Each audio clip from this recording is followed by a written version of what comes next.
أعوذ بالله من الشيطان الرجيم بسم الله الرحمن الرحيم رب اشرح لي صدري ويسر لي أمري واحلل عقدة من لساني يفقه قولي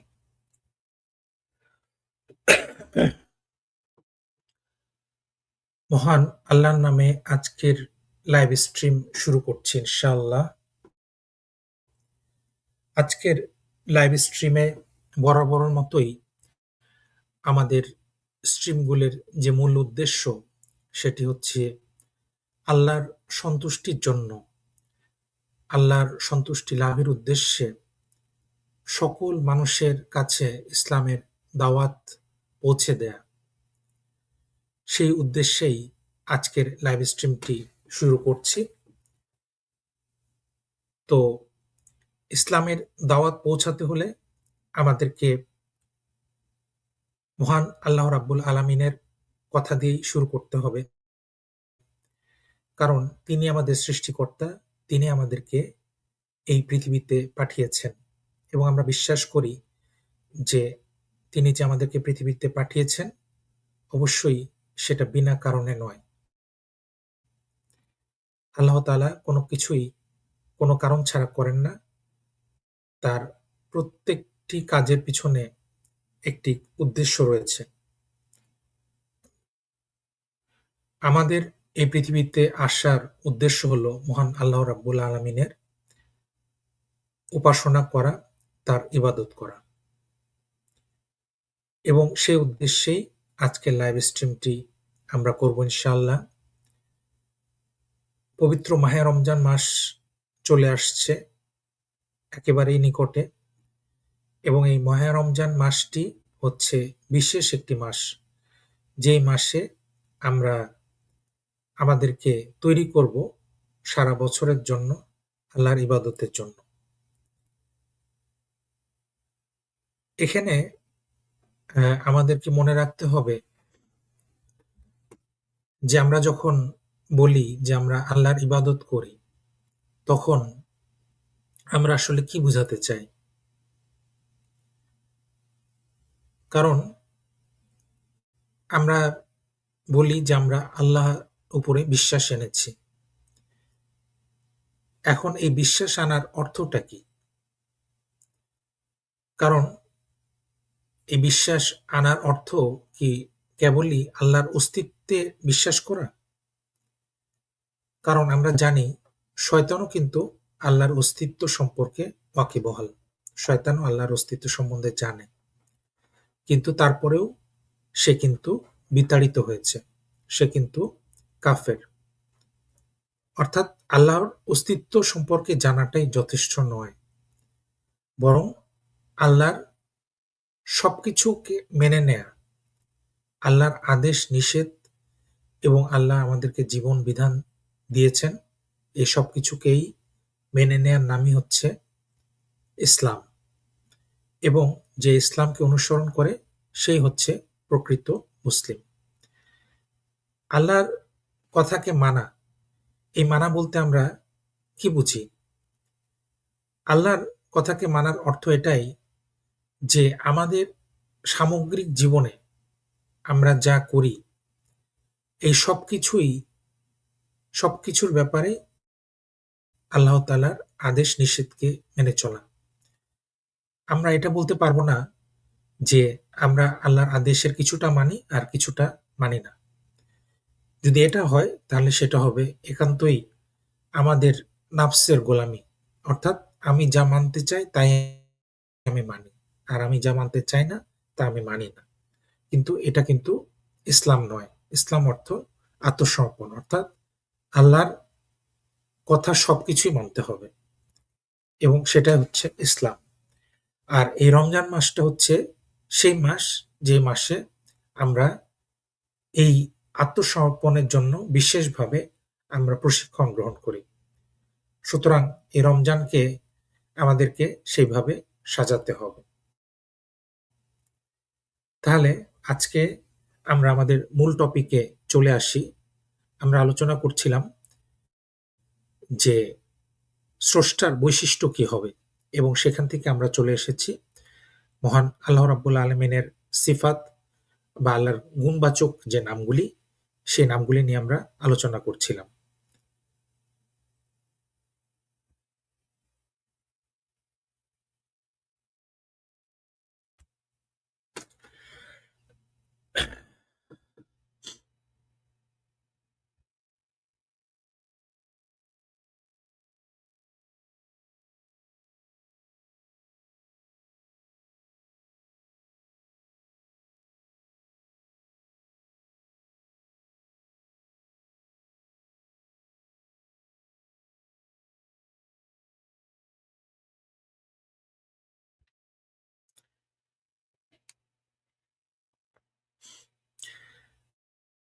আল্লাহর একটি গুরুত্বপূর্ণ নাম হচ্ছে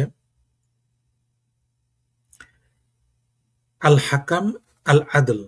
আল হাকাম অর্থাৎ অটল বিচারক, মহাবিচারপতি, হুকুমদাতা। অর্থাৎ আল্লাহ রাব্বুল আলামিন আমাদেরকে বিচার করবেন। আমরা এই দুনিয়ায় যা কিছু কাজ করছি, এর ভিতরে অনেক কাজ আছে যেগুলার বিচার হচ্ছে না, বা বিচার হলেও যথাযথ বিচার হচ্ছে না। তাহলে এই বিচারটা কোন সময় হবে? এই বিচারটা কে করবে? এই বিচারটা অবশ্যই হবে। আমরা অন্তর্নিহিতভাবেই প্রত্যেকটা মানুষ চায় যে সুবিচার হোক। সেই সুবিচারটা কখন হবে? এই সুবিচারটা কিন্তু কখনোই আমাদের এই পৃথিবীতে হওয়া সম্ভব নয়। আমরা দেখি যে একটা মানুষের সারা জীবন চলে যায় এবং মানুষ মারা যায়, কিন্তু তার যে সঠিক বিচারটা সে পায় না। তাহলে এই বিচারটা সে কখন পাবে? তার মৃত্যুর পরে। তার মৃত্যুর পরে যে মহাবিচার, সেই বিচারেই সে তার যাবতীয় জিনিসের সে বিচার পেয়ে যাবে, এবং সেই বিচারটা করবে স্রষ্টা মহান আল্লাহ রাব্বুল আলামিন স্বয়ং। এবং সেই বিচারটা তিনি কিভাবে করবেন তারই পরিচয় দেয়া হচ্ছে পরের যে নামটি, আল্লাহর নামটি, সেখানে হচ্ছে আল আদল, আল হাকাম, আল আদল। আল আদল হচ্ছে পরিপূর্ণ ন্যায় বিচারক, নিখুঁত ন্যায় বিচারক। অর্থাৎ আল্লাহ তাআলা আমাদেরকে পরিপূর্ণভাবে আমাদের বিচার করবেন, নিখুঁতভাবে বিচার করবেন। কোনো রকম পক্ষপাতিত্ব ছাড়াই বিচার করবেন, এবং কারোর প্রতি কোনো ধরনের অবিচার সেদিন করা হবে না। যিনি দুনিয়া এবং আখেরাতে বান্দাকে ন্যায়পরায়ণতার সাথে হুকুম দেন, তাদেরকে অনুপরিমাণও জুলুম করেন না। কারোর অপরাধ কারো ঘাড়ে চাপিয়ে দেন না। বান্দাকে তার অপরাধের বেশি শাস্তি দেন না। যার যা অধিকার তাকে দিয়ে দেন। কারো অধিকার ক্ষুণ্ণ করেন না। তিনি পরিচালনা এবং বন্টনে ন্যায়পরায়ণ। অর্থাৎ আল্লাহ তাআলা এমনভাবে বিচার করবেন, যেখানে যেই বিচারে কারো প্রতি অনুপরিমাণও জুলুম করা হবে না। অর্থাৎ কেউ সেদিন বলতে পারবে না যে আমার এই বিচারটা আমার প্রতি ভুল করা হয়েছে, আমার প্রতি জুলুম করা হয়েছে। বরং সবাই সেদিন এই বিচারের পরে তারা মেনে নিতে বাধ্য হবে যে এই বিচারটা হয়েছিল নিখুঁত। সে যদি এই বিচারে পুরস্কৃত হয় তাও সে মেনে নিবে, যদি সে সাজাপ্রাপ্ত হয় তাও সে মেনে নিবে। কারণ তার সামনে সাক্ষী প্রমাণ এমনভাবে হাজির করা হবে, এমন সততার সাথে সেখানে সবকিছু উপস্থাপন করা হবে, কারো পক্ষে বলার উপায় থাকবে না যে এই বিচারটা সে মানে না। আল্লাহ তাআলা কারোর অপরাধ কারো ঘাড়ে চাপিয়ে দেন না। অর্থাৎ সেদিন পিতা পুত্রের জন্য অপরাধী হবে না, আর পুত্র পিতার জন্য অপরাধী হবে না। যার যার গুনাহ, যার যার অপরাধ, সে তার জন্য শাস্তি পাবে, এবং বন্দীকে তার অপরাধের বেশি শাস্তি আল্লাহ তাআলা দিবেন না। যার যতটুকু প্রাপ্য শাস্তি সেই তা পাবে, এবং যার যা অধিকার তাকে আল্লাহ তাআলা তার অধিকার দিয়ে দিবেন। কারণ আমরা জানি এই দুনিয়ার বুকে অনেকের অধিকার ক্ষুণ্ণ হয়, সে অধিকারটা কিন্তু সে পায় না। কিন্তু আল্লাহ তাআলা পরকালে যে বিচার করবেন, সেই বিচারে কিন্তু প্রত্যেকের অধিকারে নিশ্চিত করে দিবেন, এবং কারো অধিকার তিনি ক্ষুণ্ণ করবেন না। এবং তিনি পরিচালনা এবং বন্টনে ন্যায়পরায়ণ থাকবেন। আল্লাহ তাআলা সবসময় ন্যায়পরায়ণ। তাহলে কোনো সময় এমন হবে না যে আল্লাহ তাআলা তার পরায়ণতার বিপরীত কোনো কাজ করেন। এটা কখনোই হবে না। আল্লাহ তাআলার এটাই আল্লাহ তাআলার পরিচয়।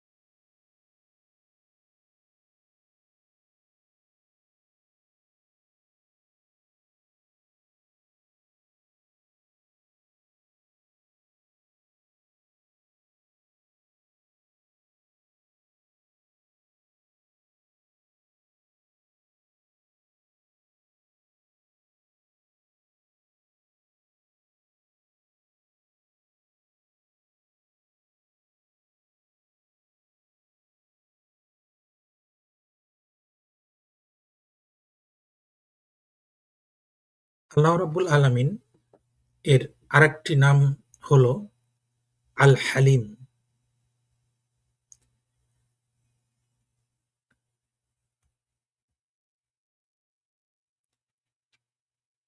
আল হালিম এর অর্থ হচ্ছে আল্লাহ তাআলা অত্যন্ত ধৈর্যশীল, মহা সহনশীল এবং প্রশ্রয় দাতা। আল্লাহ তাআলা আমাদেরকে ধৈর্য অবলম্বন করতে বলেছেন এবং আল্লাহ রাব্বুল আলামিন নিজেও তিনি ধৈর্যশীল। অর্থাৎ আল্লাহ রাব্বুল আলামিন আমাদেরকে এই দুনিয়ায় পাঠিয়েছেন একটি পরীক্ষার উদ্দেশ্যে এবং এই পরীক্ষাতে তিনি আমাদেরকে বলে দিয়েছেন যে আমাদের করণীয় কি?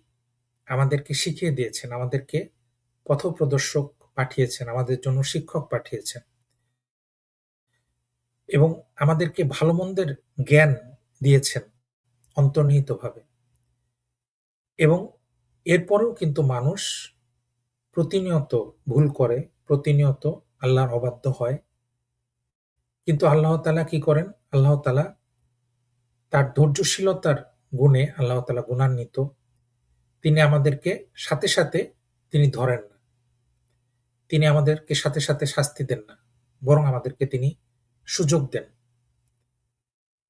তিনি আমাদেরকে সুযোগ দেন যেন আমরা নিজেদেরকে পরিশুদ্ধ করতে পারি, সংশোধন করতে পারি। তো আল্লাহ তাআলার এই ধৈর্যশীলতার কারণেই কিন্তু আমরা আমরা অপরাধ করেও আমরা কিন্তু সাথে, সাথে আমরা শাস্তি পাই না। বরং আমরা সুযোগ পাই আমাদের অপরাধের কথা স্বীকার করার জন্য এবং আমাদের অপরাধকে মাপ চাওয়ার জন্য এবং এটা আমাদের অপরাধকে পরিশোধন করার জন্য। কিন্তু আল্লাহ তাআলা এই ধৈর্যের কারণেই কিন্তু আল্লাহ তাআলা এই সুযোগটা আমাদেরকে দেন।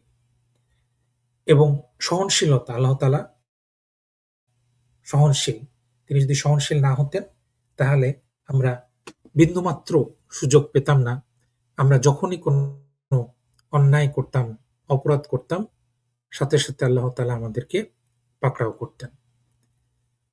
তাহলে আল্লাহ তাআলা আল হালিম মহা সহনশীল, মহা ধৈর্যশীল, প্রশ্রয়দাতা, যার রয়েছে পূর্ণ ধৈর্য। কাফির, ফাসিক, অবাধ্য সকলের ব্যাপারেই তিনি ব্যাপক ধৈর্য প্রশস্ত করে রেখেছেন। তিনি তাদেরকে দুনিয়াতে শাস্তি প্রদান থেকে বিরত রয়েছেন এভাবে যে তাদের মধ্যকার অক্ষম ব্যক্তির উপর অন্যের জুলুম করা বৈধ নয়। অর্থাৎ তাদের যে সাধারণ মানুষ তার উপরে কিন্তু একজন মুসলিম সে কিন্তু কোনো জুলুম করতে পারে না। তাদের সাথে যদি কোনো যুদ্ধ হয়, যেটা হচ্ছে ইসলামের জন্য যুদ্ধ, সেক্ষেত্রে তাদের সাথে যুদ্ধ করা জায়েজ আছে। কিন্তু তাদের উপরে কোনো ধরনের জুলুম করা যাবে না। তিনি তাদেরকে সময় সুযোগ দিয়েছেন যাতে তারা তওবা করতে পারে। আর নিশ্চিত জেনে রাখো আল্লাহ তাআলা তোমাদের অন্তরে যা রয়েছেন তা জানেন। সুতরাং তোমরা তাকে ভয় করো, জেনে রাখো নিশ্চয় আল্লাহ তাআলা ক্ষমাশীল এবং সহনশীল। সূরা আল বাকারা আয়াত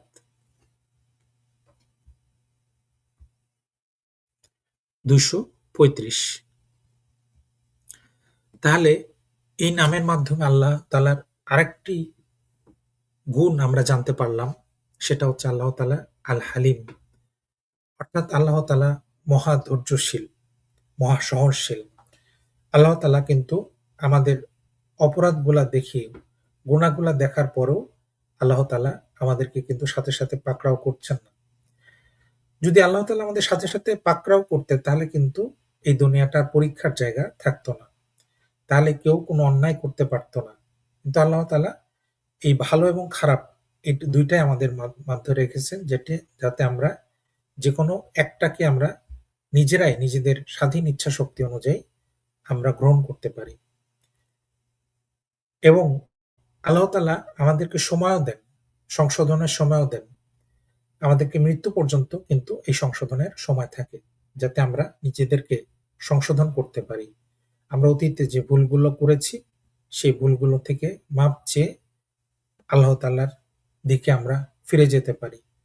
আমরা ভালো কাজের মাধ্যমে অতীতের খারাপ কাজগুলির আমরা থেকে মুক্তি পেতে পারি। সুতরাং এই সুযোগটা আল্লাহ তাআলা আমাদেরকে দিয়েছেন। তার এই সহনশীলতার গুণে, তার এই ধৈর্যের কারণে আমরা এই সুযোগটা পাচ্ছি।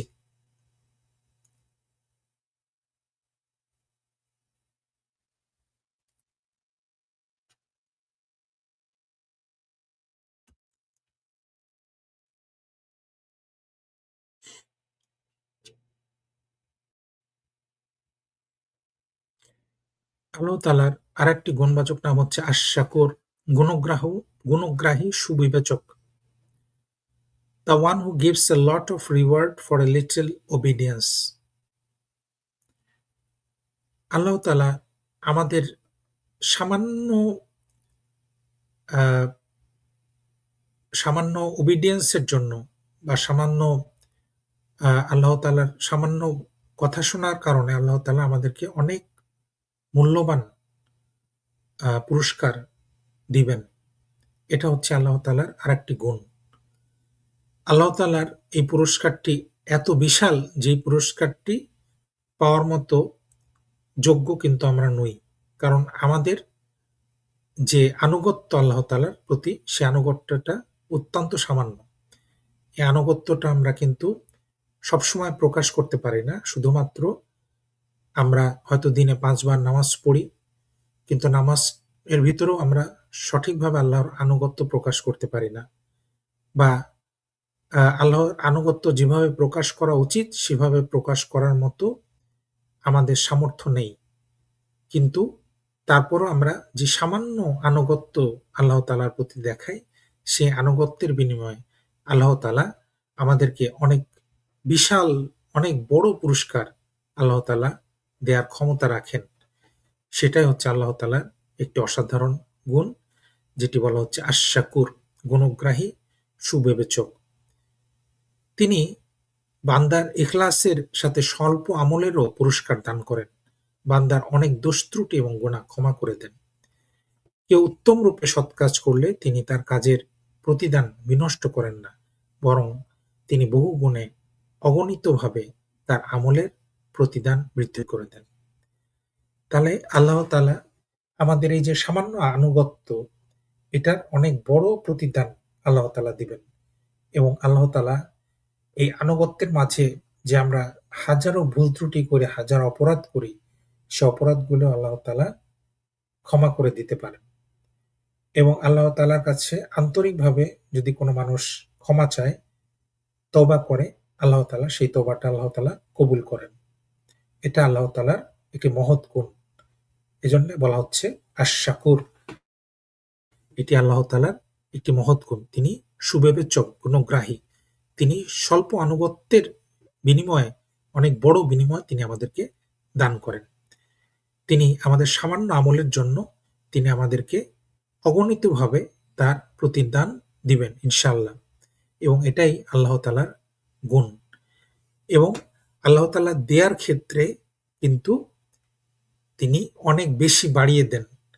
কিন্তু আল্লাহ তাআলা যখন শাস্তি দিবেন, সেই শাস্তিটা কিন্তু মানুষকে তার যতটুকু তার শাস্তি প্রাপ্য, সেই প্রাপ্য শাস্তিটাই মানুষকে দিবেন।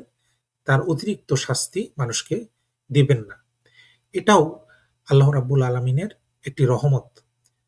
আল্লাহ তাআলা যদি তার ভিতর রহম না থাকতো, যদি দয়া না থাকতো, তাহলে এভাবে আমাদেরকে এত বড় পুরস্কার আল্লাহ তাআলা কখনোই দিতেন না। এত নিয়ামত আল্লাহ তাআলা আমাদেরকে দিতেন না। এরপরে আল্লাহ তাআলার আরেকটি গুণবাচক নামে আমরা চলে যাই। আল আলিয়ু আল আলা, অর্থাৎ আল্লাহ তাআলা উচ্চ মর্যাদাশীল। তিনি উচ্চ মর্যাদাশীল। আল আলা, the one who is clear from the attributes of the creature, the most high, the exalted. অর্থাৎ আল্লাহ তাআলা আমাদের মানুষের কোনো কিছুর মতোই নন। আমাদের মানুষের ভিতরে যেই দয়া, সেই দয়া কিন্তু আল্লাহ তাআলার দয়া এক নয়। আল্লাহ তাআলা এই সবকিছুর অনেক, অনেক উপরে, যেটা আমাদের সাথে তুলনীয় নয়। কিন্তু আমরা এটাকে বুঝতে পারি, কারণ আমাদের ভিতরেও আল্লাহ তাআলা দয়া দিয়েছেন। এই কারণে আমরা বুঝতে পারি যে আল্লাহ তাআলার দয়া রয়েছে। কিন্তু আল্লাহর দয়া এবং আমাদের দয়া কিন্তু এক নয়। আল্লাহ তাআলার দয়া তার সাথে যে সামঞ্জস্যপূর্ণ, সেভাবেই তিনি মানুষের প্রতি দয়া করেন। যেটা কখনোই মানুষ সেভাবে দয়া করতে সক্ষম নয়। এজন্য আমরা কিন্তু যখন দয়া করি, তখন মানুষের প্রতি দয়া করি, কিন্তু সবসময় কিন্তু এই দয়াটা আমরা করতে পারি না।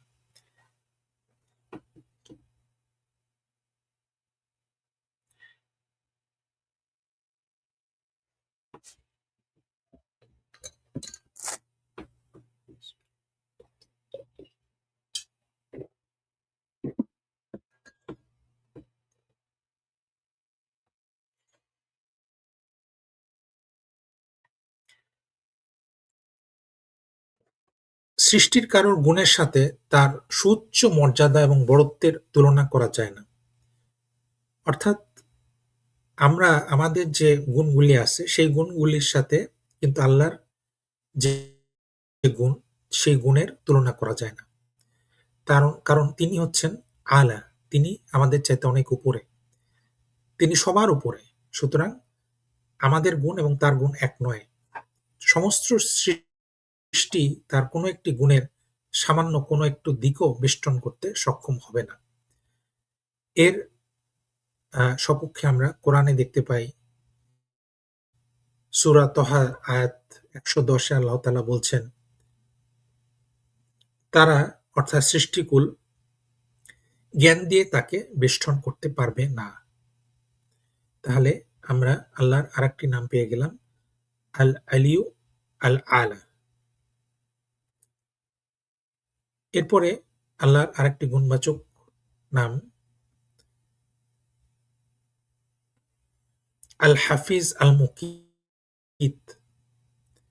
আমরা জানি হাফিজ বলতে আমরা যারা কোরআনে হাফিজ তাদেরকে আমরা বুঝি, কিন্তু আল্লাহর একটি নাম হচ্ছে আল হাফিজ, অর্থাৎ আল্লাহ তাআলা সংরক্ষণকারী। তাহলে আল্লাহ তাআলা কিন্তু সমগ্র মহাবিশ্বকে আল্লাহ তাআলা সংরক্ষণ করে রেখেছেন। আল্লাহ তাআলা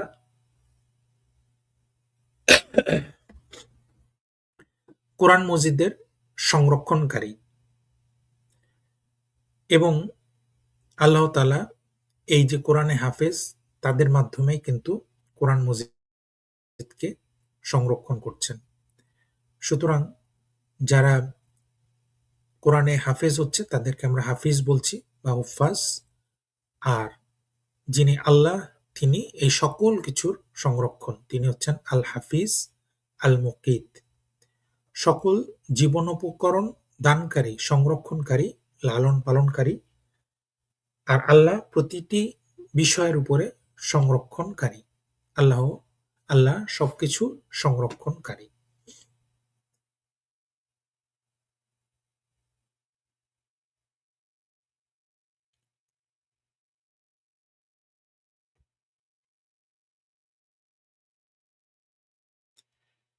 আল্লাহর আরেকটি নাম হচ্ছে আল হাসিব। আল হাসিব অর্থ আর রাকিব তথা অতন্দ্র পর্যবেক্ষণকারী।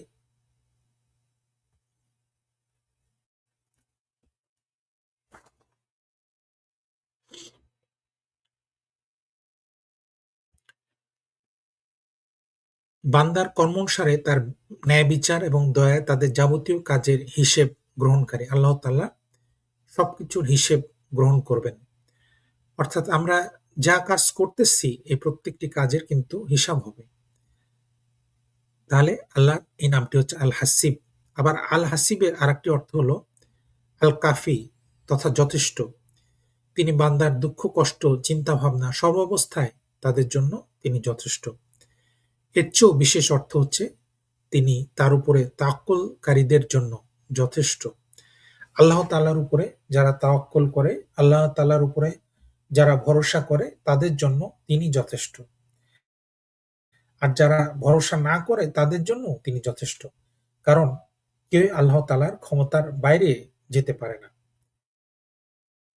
সূরা আত-তালাকে উল্লেখ আছে আয়াত ৩, আর যে আল্লাহর উপরে তাওয়াক্কুল করে আল্লাহ তার জন্য যথেষ্ট। অর্থাৎ আল্লাহ তাআলার উপরে যে পূর্ণ বিশ্বাস করবে এবং আল্লাহকে তার অভিভাবক হিসেবে গ্রহণ করবে তার জন্য এক আল্লাহই যথেষ্ট। আর হিসাব গ্রহণকারী হিসেবে আল্লাহ যথেষ্ট। সূরা আন-নিসা আয়াত ৬। আল্লাহ তাআলা সকল কিছুর হিসাব গ্রহণ করবেন। আমাদের প্রতিটি কাজের হিসাব গ্রহণ করবেন। সুতরাং আল্লাহর আরেকটি গুণবাচক নাম আমরা পেয়ে গেলাম আল হাসিব।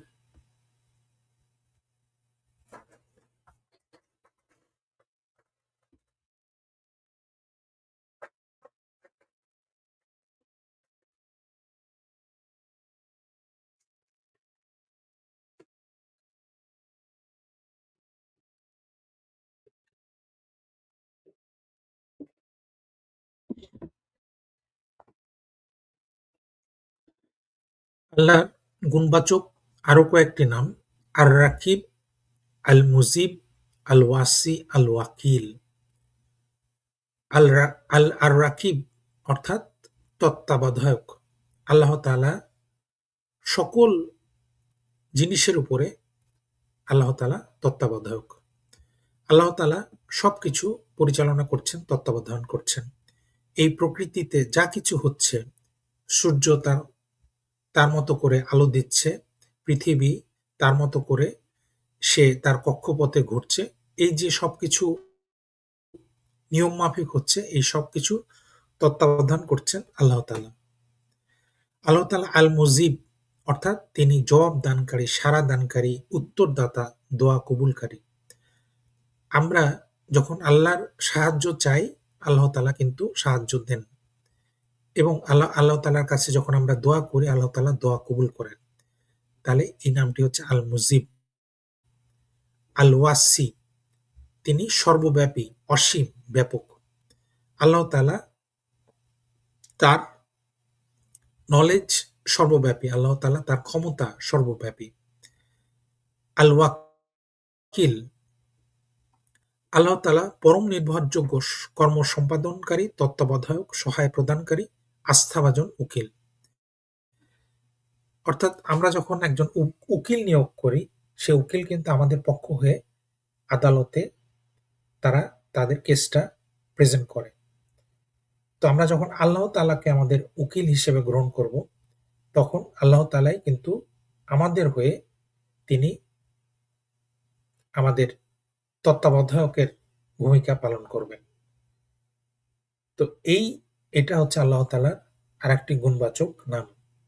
তাহলে এখান থেকে আমরা আল্লাহ তাআলার ৪ টি গুণবাচক নাম পেয়ে গেলাম। আর রাকিব তত্ত্বাবধায়ক, আল মুজিব অর্থাৎ তিনি সাড়া দানকারী, জবাব দানকারী, দোয়া কবুলকারী, অর্থাৎ আমরা যখন দোয়া করি আল্লাহর কাছে তখন আমরা কিন্তু এই নামটি বলতে পারি আল মুজিব, আল ওয়াসি, তিনি সর্বব্যাপী, অসীম, ব্যাপক।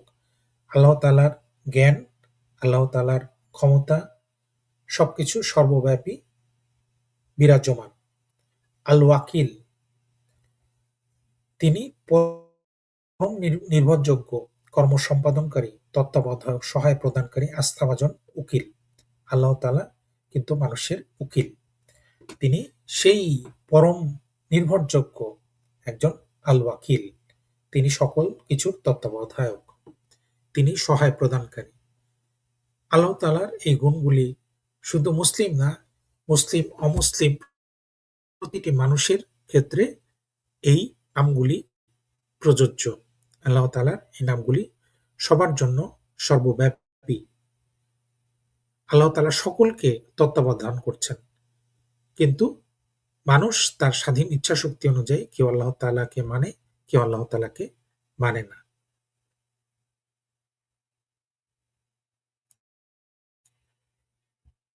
এরপর আল্লাহ তাআলার আরেকটি গুরুত্বপূর্ণ নাম আল হাকিম। সর্বব্যাপী, অসীম, ব্যাপক, the most wise, the judicious, the one who is correct in his doing. আল হাকিম অর্থাৎ আল্লাহ তাআলার যে প্রজ্ঞা, উইজডম, সেই প্রজ্ঞা, তিনি সর্বপ্রজ্ঞার অধিকারী। সকল প্রজ্ঞা কেবলমাত্র আল্লাহ রাব্বুল আলামিনের। তিনি কোনো কিছুই বৃথা সৃষ্টি করেননি। অর্থাৎ এই যে সমগ্র বিশ্ব, আমাদের মনে হতে পারে যে এই বিশ্ব সৃষ্টির কি দরকার ছিল? এই পৃথিবী ছাড়া অন্যান্য গ্রহ, নক্ষত্র সৃষ্টির কি দরকার ছিল? কিন্তু এর কোনটাই কিন্তু অনর্থক আল্লাহ তাআলা সৃষ্টি করেননি। প্রতিটি সৃষ্টির পেছনে কারণ রয়েছে। সেই কারণগুলি হয়তো আমরা জানি না, কারণ আমরা আল্লাহ তাআলার একটি ক্ষুদ্র সৃষ্টি মাত্র। কিন্তু আল্লাহ রাব্বুল আলামিন তিনি সবকিছু জানেন। তিনি জানেন কেন তিনি এই মহাবিশ্ব এভাবে সৃষ্টি করেছেন। এটা হচ্ছে আল্লাহ তাআলার উইজডম, আল্লাহ তাআলার জ্ঞান, যেটাকে আমরা বলছি আল হাকিম। আর নিশ্চিত বিশ্বাসী জাতির জন্য বিধান প্রদানে আল্লাহ তাআলার চেয়ে অধিক কে উত্তম হতে পারেন? নিশ্চয় আল্লাহ তাআলা মহাজ্ঞানী, প্রজ্ঞাময়। সূরা তওবা আয়াত ২৮। অর্থাৎ আল্লাহ তাআলা আল হাকিম। আল্লাহ তাআলা পরম প্রজ্ঞাবান। আল্লাহ তাআলা সেই সত্তা যিনি পরম প্রজ্ঞার অধিকারী। তাহলে আল্লাহ তাআলার আরেকটি গুণবাচক নাম আমরা শিখলাম আল হাকিম।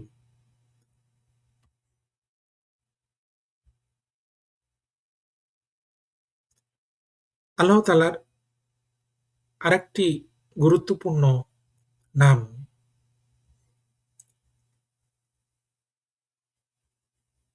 আল ওয়াদুদ, আল মাজিদ, আল বাইস, আশ শাহিদ। আল ওয়াদুদ হচ্ছে আল্লাহ তাআলা তার বান্দাদের প্রতি সদয়, প্রেমময়, পরম স্নেহশীল। আল্লাহ তাআলা তার বান্দাদের প্রতি প্রেমময়, পরম স্নেহশীল। আল মাজিদ, বলুন যদি তোমরা আল্লাহকে ভালোবাসো তাহলে আমার আমার অনুসরণ করো। আল্লাহ তাআলা তোমাদেরকে ভালোবাসবেন। অর্থাৎ এই আয়াতে আল্লাহ তাআলা তার রাসূলকে বলছেন যে, তুমি মানুষকে বলো যে, তোমরা যদি আল্লাহকে ভালোবাসো তাহলে আমাকে অনুসরণ করো। অর্থাৎ রাসূল সাল্লাল্লাহু আলাইহি ওয়াসাল্লাম, মুহাম্মদ সাল্লাল্লাহু আলাইহি ওয়াসাল্লাম, তাকে অনুসরণ করতে বলছেন আল্লাহ তাআলা। এবং তাকে অনুসরণ করলে আল্লাহ তাআলা আমাদেরকে ভালোবাসবেন এবং আল্লাহ তাআলা তাকেই ভালোবাসে যে আল্লাহর রাসূলকে অনুসরণ করে। এটা আসছে সূরা আল ইমরানের ৩১ নম্বর আয়াত। তো এই আয়াতটা অত্যন্ত গুরুত্বপূর্ণ এই কারণে যে আমাদের দেশে বা পৃথিবীর বিভিন্ন জায়গায় দেখা যায় যে এক শ্রেণীর মানুষ তারা আল্লাহকে মানে কিন্তু আল্লাহর রাসূলকে মানে না। তাদের অনেকে বলে যে আমরা আল্লাহর রাসূলকে মানি, কিন্তু বলে যে তার যে শিক্ষাগুলি সেই শিক্ষাগুলি আমরা মানব না। কিন্তু আল্লাহর রাসূলের অস্তিত্ব মানাটাই তো যথেষ্ট নয়। যেমনিভাবে আল্লাহর অস্তিত্ব মানাটাই যথেষ্ট নয়। আল্লাহর রাসূলকে মানার অর্থ আল্লাহর রসুলের অস্তিত্ব শুধু মানা না, আল্লাহর রসুলের শিক্ষাটাকেও মানা। সুতরাং কেউ যদি আল্লাহ রসুলকে না মানে, তার শিক্ষাকে না মানে, তাহলে আল্লাহও কিন্তু তাকে ভালোবাসবেন না, তাকে পছন্দ করবেন না। এই আয়াতটাতেই সেটা পরিষ্কার। আল্লাহ বলছেন, তার রসুলকে বলছে, যদি তোমরা আল্লাহকে ভালোবাসো তাহলে আমার অনুসরণ করো, অর্থাৎ রসুলকে অনুসরণ করো, আল্লাহ তোমাদেরকে ভালোবাসবেন। আল্লাহ তাআলা বলছেন তার রসুলকে, যেটা আপনি তাদেরকে বলে দিন। তাহলে কোরআন থেকে এটা পরিষ্কার যে রাসূলকে বিশ্বাস করতে হবে, রাসূলকে অনুসরণ করতে হবে, তার প্রতিটি আদেশ নিষেধ এবং তার জীবনীকে আমাদেরকে অনুসরণ করতে হবে। তবেই আল্লাহ তাআলা আমাদের প্রতি সন্তুষ্ট হবেন। আল মাজিদ, পরম মর্যাদার অধিকারী, মহিমান্বিত, সম্মানিত। আল্লাহ তাআলা হচ্ছেন পরম মর্যাদার অধিকারী। তাহলে আল্লাহ তাআলার মর্যাদা এবং মানুষের মর্যাদা কিন্তু এক নয়।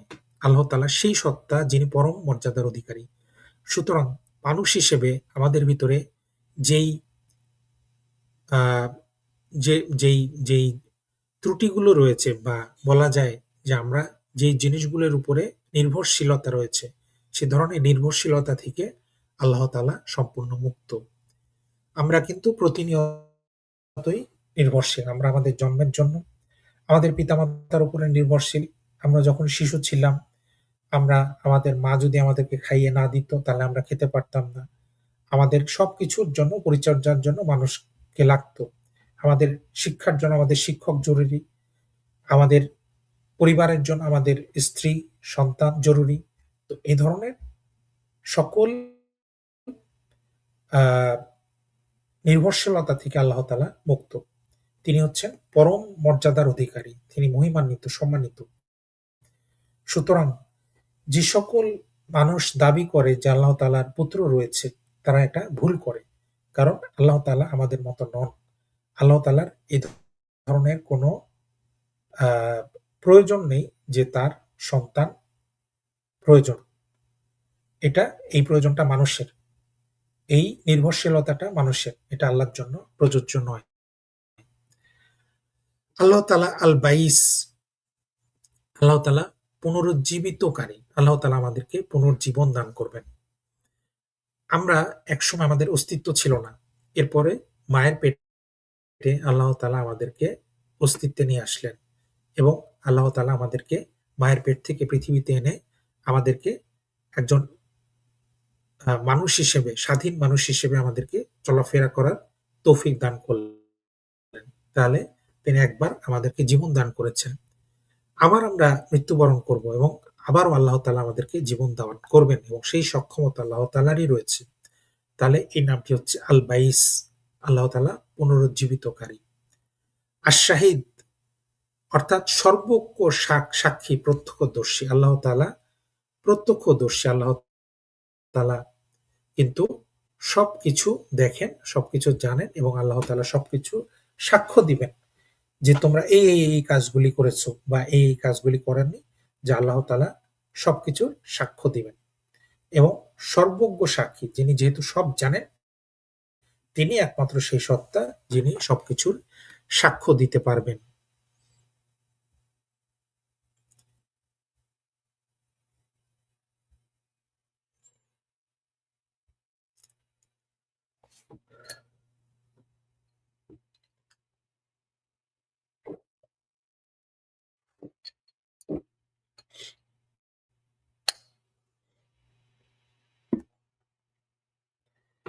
আল্লাহ তাআলার আরেকটি গুণবাচক নাম হলো আল হক, পরম সত্য, দ্য ট্রুথ, দ্য জাস্ট।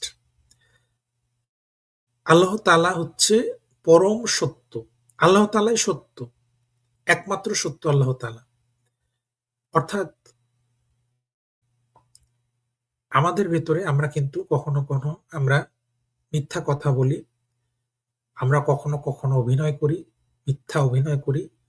আমরা আমাদের আমাদের ভিতরে কিন্তু সত্য এবং মিথ্যা ২ টাই রয়েছে এবং সকল কিছুর ভিতরেই এটা বিরাজমান। আমরা কিন্তু যখন আমাদের আমরা প্রতিনিয়ত আমরা পরিবর্তন হচ্ছি, তাহলে আমরা বলতে পারি না যে আমরা হচ্ছে আ পরম সত্য। তাহলে পরম সত্যকে পরম সত্য একমাত্র আল্লাহ তাআলা। আল্লাহ তাআলার যে আদেশ, আল্লাহ তাআলার বিধান, আল্লাহ তাআলার যে কথা, এই সবকিছুই পরম সত্য। এর ভিতরে বিন্দুমাত্র কোনো মিথ্যা নেই, বিন্দুমাত্র কোনো ভুল নেই। তাহলে এটাই একজন মুসলমান হিসেবে অবশ্যই বিশ্বাস করতে হবে আল্লাহ তাআলা আল হক, পরম সত্য। আল্লাহ তাআলার জাত এবং সিফাত সর্বদিক দিয়েই সত্য। আল্লাহ তাআলার অস্তিত্ব এটা যেমন সত্য, আল্লাহ তাআলার এই যে গুণবাচক যে নামগুলি রয়েছে, আল্লাহ তাআলার যে বৈশিষ্ট্য রয়েছে, এই সবগুলোই কিন্তু সত্য। এ ব্যাপারে কোনো ধরনের সন্দেহ অবকাশ রাখার কোনো সুযোগ নেই। এবং আল্লাহ তাআলাই একমাত্র সত্য ঈশ্বর, সত্য মালিক, সত্য খোদা। তিনি একমাত্র রব। তিনি ছাড়া আর কোনো ইলা নেই। আর তার পরিবর্তে যাকে ডাকা হচ্ছে, যার ইবাদত করা হচ্ছে সবাই বাতিল, ভুল, মিথ্যা। এবং নিশ্চয় আল্লাহ তাআলা সমোচ্চ সমহান। এটি আসছে সূরা হাজ আয়াত ৬২। যে আল্লাহই সত্য এবং তার পরিবর্তে যাকে ডাকা হচ্ছে তারা হচ্ছে বাতিল, বাতিল। তাহলে এটা আমাদেরকে অবশ্যই জানতে হবে যে আল্লাহ তাআলা আল হক, আল্লাহ তাআলাই সত্য।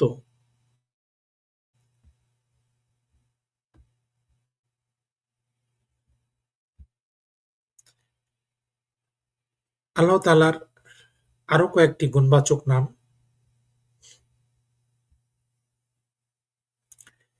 আল মুবদি, প্রথমবার সৃষ্টিকর্তা, অগ্রণী, প্রথম প্রবর্তক। তাহলে আল্লাহ তাআলাই সেই সত্তা যিনি আমাদেরকে সর্বপ্রথম অস্তিত্বে এনেছিলেন, প্রথম সৃষ্টি করেছিলেন। আল্লাহ তাআলাই সেই সত্তা।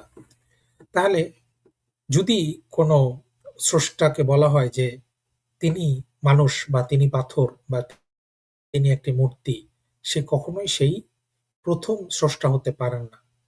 প্রথম তিনি কোনো কিছু সৃষ্টি করতে পারেন না।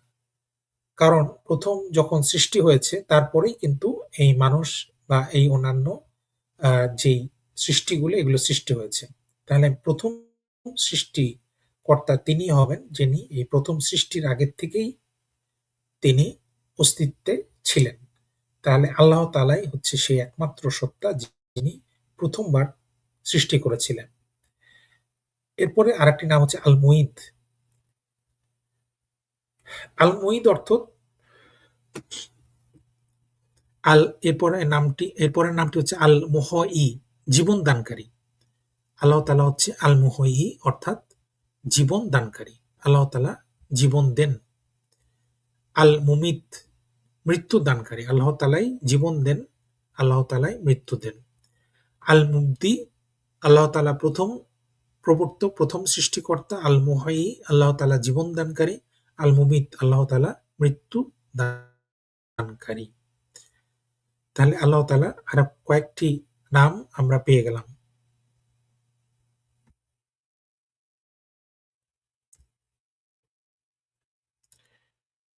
আল্লাহ তাআলার আরেকটি নাম, সেটি হচ্ছে আল হাই, আল কাইয়ুম। আমরা যখন আয়াতুল কুরসি পড়ি, আয়াতুল কুরসিতে আল্লাহর এই নাম দুটি রয়েছে, আল হাইয়ু, আল কাইয়ুম। আল হাইয়ু অর্থাৎ আল্লাহ তাআলা চিরঞ্জীব, এভার লিভিং, যার কোনো শেষ নেই। আল্লাহ তাআলা চিরঞ্জীব, আল হাই, আল কাইয়ুম। আর আল কাইয়ুম হচ্ছে তিনি সবকিছুর ধারক, সংরক্ষণকারী। আল্লাহ তাআলা সবকিছুর ধারণ করে আছেন। আল্লাহ তাআলা সবকিছুর সংরক্ষণ করে আছেন। The one attribute with a life that is unlike our life and not that of a contribution of soul, flesh and blood and the ever living. তাহলে আল্লাহ তাআলা হচ্ছে সেই সত্তা যিনি চিরঞ্জীব, যার কোনো শেষ নেই, এবং আল কাইয়ুম, তিনি সবকিছুর উপরে ধারক, তিনি সবকিছুর সংরক্ষণকারী। আল্লাহ তাআলার এই নামগুলি আমরা দেখছি। আল হাইয়ুল আল কাইয়ুম আমরা বলছি সূরা আ আ আ আয়াতুল কুরসিতে এই নাম দুটি কিন্তু আমরা পেয়ে যাই। আল হাই, আল কাইয়ুম তিনি চিরঞ্জীব, তিনি সবকিছুর ধারক, সবকিছুর সংরক্ষণকারী।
কুল হুয়াল্লাহু আহাদ, আল্লাহ এক।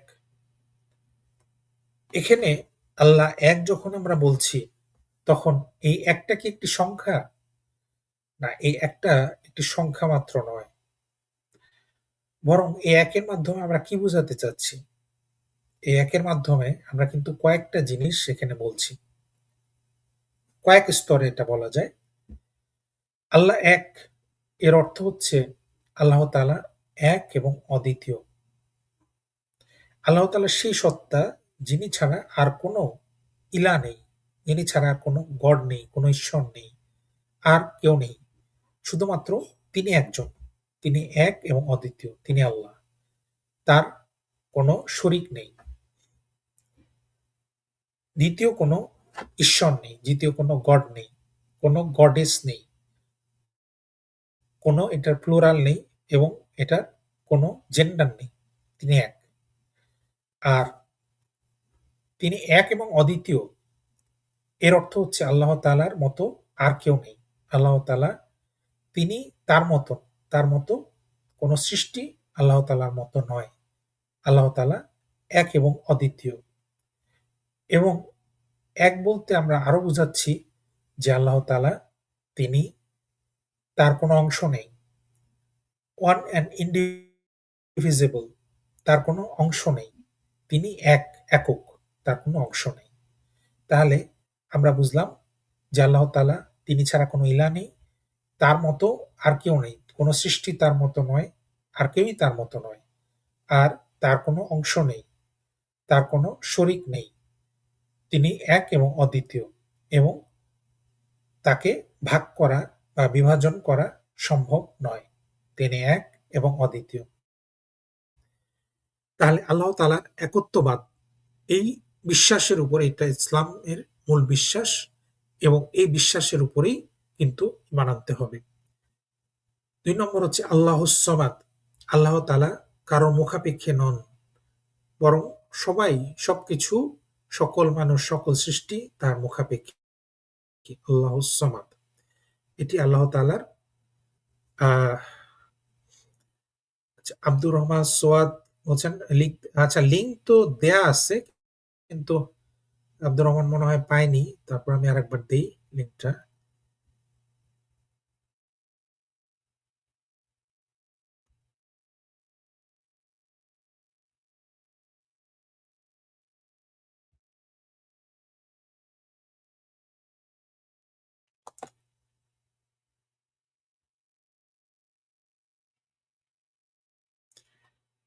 আব্দুর রহমান, আমি আপনাকে লিঙ্ক দিয়েছি। আপনি আপনার মেসেঞ্জারে চেক করেন, ইনশাল্লাহ লিঙ্কটা পেয়ে যাবেন।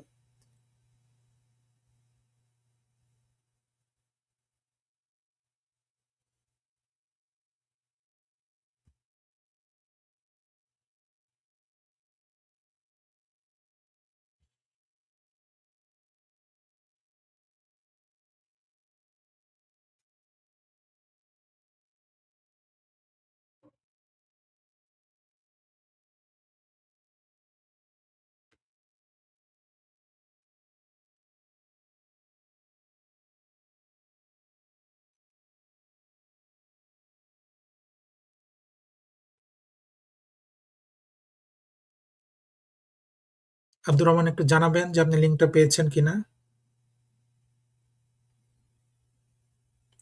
মেসেঞ্জারে আপনার লিঙ্কটা দেয়া আছে, আপনি একটু লিঙ্কটা দেখেন, চেক করেন। আচ্ছা, আব্দুর রহমান জয়েন করেছে। আসসালামু আলাইকুম। ওয়ালাইকুম আসসালাম ওয়া শরীফ রাহমাতুল্লাহি ভাই, ওয়া আমাকে বারাকাতুহু। শোনা যাইতেছে? হ্যাঁ, শোনা যাচ্ছে, পরিষ্কার শোনা যাচ্ছে। হ্যাঁ, হ্যাঁ, কেমন আলোচনা আছো আব্দুর রহমান? কন্টিনিউ করো। আলহামদুলিল্লাহ ভালো আছি। আপনি ভালো আছেন? আলহামদুলিল্লাহ, আলহামদুলিল্লাহ। আমরা আমাদের প্রথম যে আলোচনা, সেটা হচ্ছে যে আল্লাহর সিফাত বা গুণবাচক যে নামগুলি নিয়ে আমরা আলোচনা করছিলাম। তো এই আলোচনাটা শেষ করছি ইনশাল্লাহ। তাহলে তোমার যে আলোচনাটা আছে, এই আলোচনাটা তুমি শুরু করতে পারো। তুমি যদি রেডি থাকে, তোমার শুরু করতে পারো। হ্যাঁ, যাক, ধন্যবাদ। আমি সর্বপ্রথম ধন্যবাদ দেই শরীফ ভাইকে আজকে এই মূল্যবান লাইভে আমাকে যুক্ত করার জন্য। অতঃপর আমি সকল দর্শকবৃন্দ যারা আমাদের সাথে লাইভটা দেখছেন তাদের সকলকে আমি ধন্যবাদ দিচ্ছি। তো আজকের যে আলোচ্য বিষয় সেটা হচ্ছে স্রষ্টা কি একাধিক হতে পারে, এই বিষয়টা।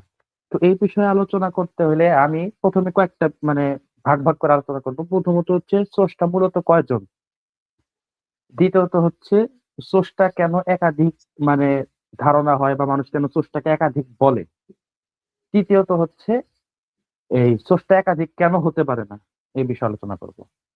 তো সর্বপ্রথম আমি কোরআন পাক থেকে যে আয়াতটা তেলাওয়াত করব সেটা হচ্ছে প্রথমত সূরা ইখলাস। এটা হচ্ছে স্রষ্টা এক হওয়ার কথা আর কি। সেটা হচ্ছে কুল হু আল্লাহু আহাদ, বড় তোমরা আল্লাহ এক।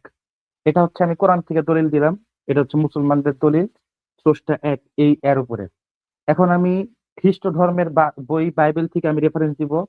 এই শরীফ ভাই যদি স্ক্রিন গুলা শেয়ার করতেন তাহলে ভালো হতো। আমি বলতেছি বাইবেল থেকে শেয়ার, সেটা হচ্ছে বাইবেল বুক অফ ডিটোনমি 6 অধ্যায় ভার্স নাম্বার 4।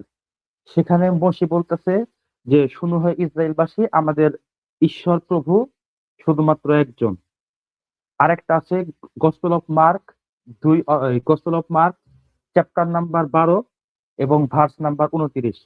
এখানে জনৈক ব্যক্তি ঈসা আলাইহিস সালাম অর্থাৎ জিসাস ক্রাইস্টকে যখন জিজ্ঞাসা করলো, হ্যাঁ এই তো দেখা যাচ্ছে, হ্যাঁ এটা হচ্ছে ওল্ড টেস্টামেন্টের রেফারেন্সটা। হ্যাঁ, এই লাল দাগ দেওয়াটা, লাল আর হচ্ছে হাইলাইট করাটা, যে হ্যাঁ এখানে বলা আছে, হ্যাঁ ইসরায়েলিরা তোমরা শোনো আমাদের ঈশ্বর এক। হ্যাঁ, তারপরে এখন এখন খ্রিস্ট ধর্ম আমাদের কাছে স্পষ্ট হয়ে গেল। এখন আমি যে বিষয়টা আলোচনা করব হিন্দু ধর্ম। হ্যাঁ এটা দেখান, দেখিয়ে যদি কিছু বলেন, তারপর আমি হিন্দু ধর্মের রেফারেন্সে যাব।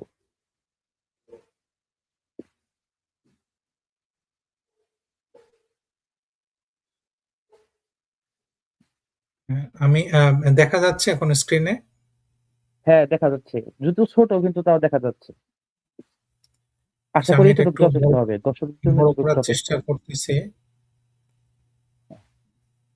আচ্ছা সমস্যা নাই, আপনি এখন চাইলে হিন্দু ধর্মগ্রন্থের রেফারেন্সও যেতে পারেন। এই দুইটা শো করে হিন্দু ধর্মগ্রন্থে যান, মানে আমরা রেফারেন্স ভিত্তিক আলোচনা করে তারপরে যুক্তির আলোকে যাবো আর কি। আচ্ছা, এখানে আমি একটা একটু অ্যাড করি। সেটা হচ্ছে তুমি যেটা রেফারেন্স দিচ্ছ এটা হচ্ছে ওল্ড টেস্টামেন্ট না? জি ওল্ড টেস্টামেন্ট। ওল্ড টেস্টামেন্টের কত এটা রেফারেন্সটা আরেকবার বলো তো এটা। এটা হচ্ছে ইসরায়েল। ইংরেজিতে বলে ডিটোনমি, আর বাংলাতে হচ্ছে দ্বিতীয় বিবরণী। আচ্ছা, দ্বিতীয় বিবরণী 6 অধ্যায় আয়াত নাম্বার অর্থাৎ ভার্স নাম্বার 4। ওকে।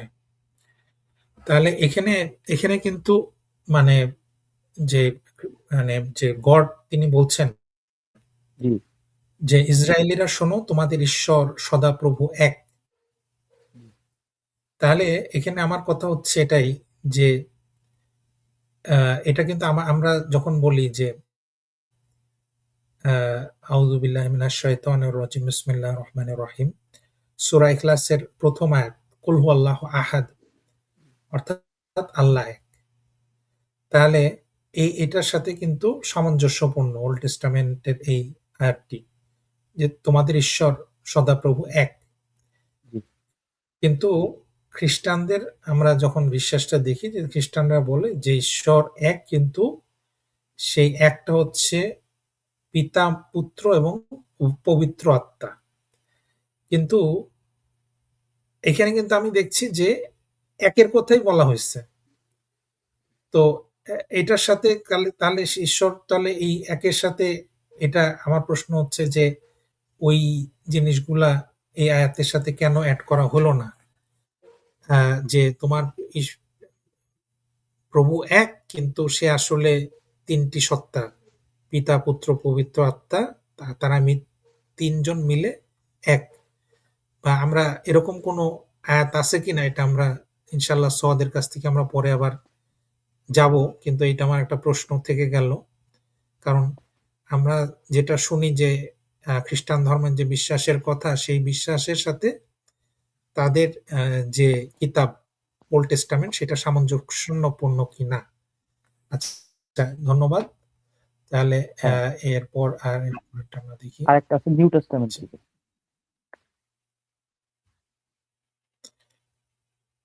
জি, আচ্ছা, এখানে আরেকটা হচ্ছে হিন্দু ধর্মের। এই নিউ টেস্টামেন্ট আগে জানো, ওটা নিয়ে কিছু একটা বলে নেই, তারপরে হিন্দু ধর্ম কিন্তু নিউ টেস্টামেন্টের একটা মার্কের 12 অধ্যায় 29 নাম্বার ই পদ। দেখো তো বাইবেল দ্বারা এটা খেলছেন এটা। আসে। না, ওটা আসে নাই, এটাই আছে। ওকে, আচ্ছা, আমি ইয়ে করতেছি, দেখি।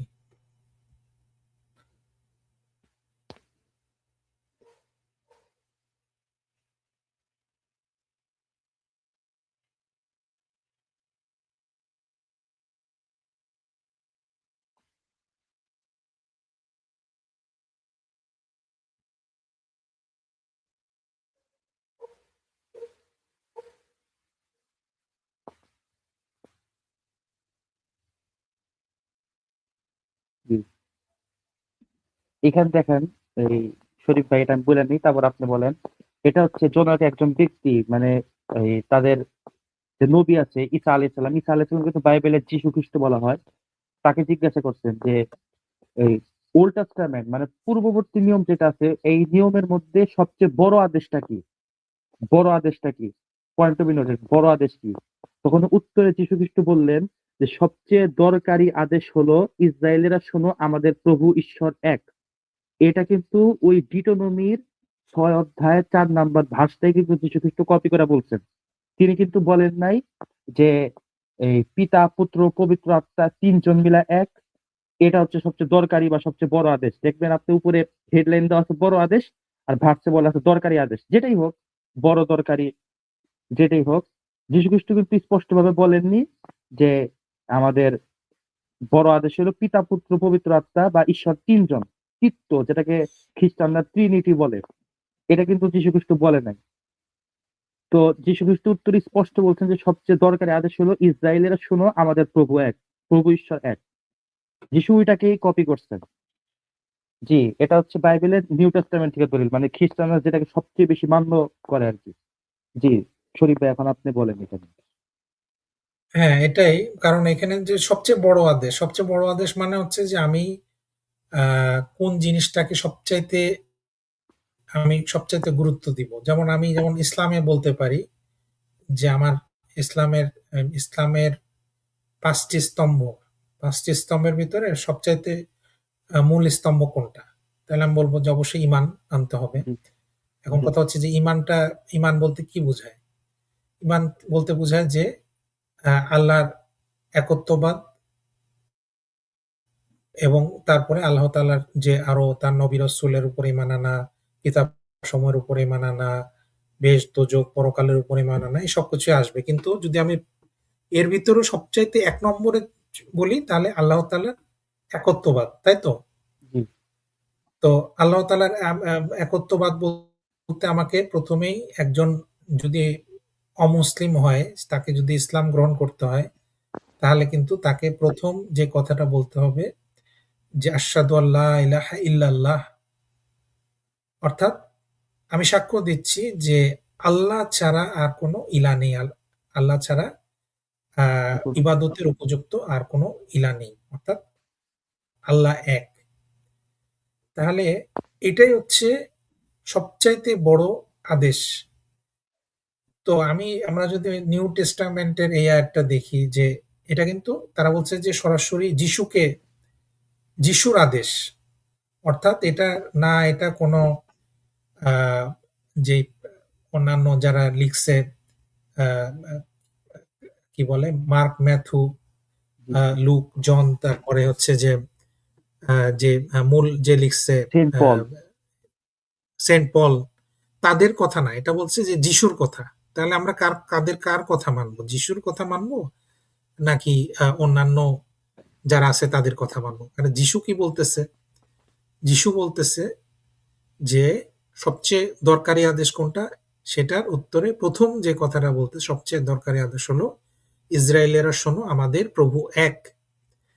তাহলে আ এখানে যদি আমি এইখানে ভাষার ইয়েটা আমি যদি এখান থেকে এটা নেই যে আমাদের প্রভু এক, তাই না? এটা যিশু বলতেছে আমাদের প্রভু এক। তাহলে যিশু যদি নিজেই যদি প্রভু হতো, নিজেই যদি ঈশ্বর হতো, তাহলে যিশু কি বলতো? যে আমি প্রভু, আমি এক। তাই তো? নাকি আমি ভুল বললাম সোহাগ? না, ঠিক বলছেন, ঠিক বলছেন। কারণ তুমি একদম। ভাষাটা দেখো, আমাদের প্রভু এক। আমাদের মানে আমি যদি বলি আমাদের অ্যা আমাদের আল্লাহ মানে আমার কথা বলতেছি, তোমার কথা বলতেছি, আরো সবার কথাই তো বলতেছি, তাই না? আমাদের মানেটা কি? অর্থাৎ যিশু এখানে বলতেছে, যিশু ইসরায়েলীদের বলতেছে এবং তার ভিতরে নিজেকেও সে ইনক্লুড করে নিচ্ছে। বলছে আমাদের প্রভু এক। অর্থাৎ এর ভিতরে কিন্তু যিশুও কিন্তু আছে। তাহলে যিশু যদি নিজেই যদি গড হতো, তাহলে যিশু কি বলতো? যে আমি প্রভু এবং আমি এক। এটাই তো বলার কথা। জি, জি, আমাদের প্রভু ঈশ্বর এক। আমাদের মানেই যিশু কিন্তু প্রভু না। জি।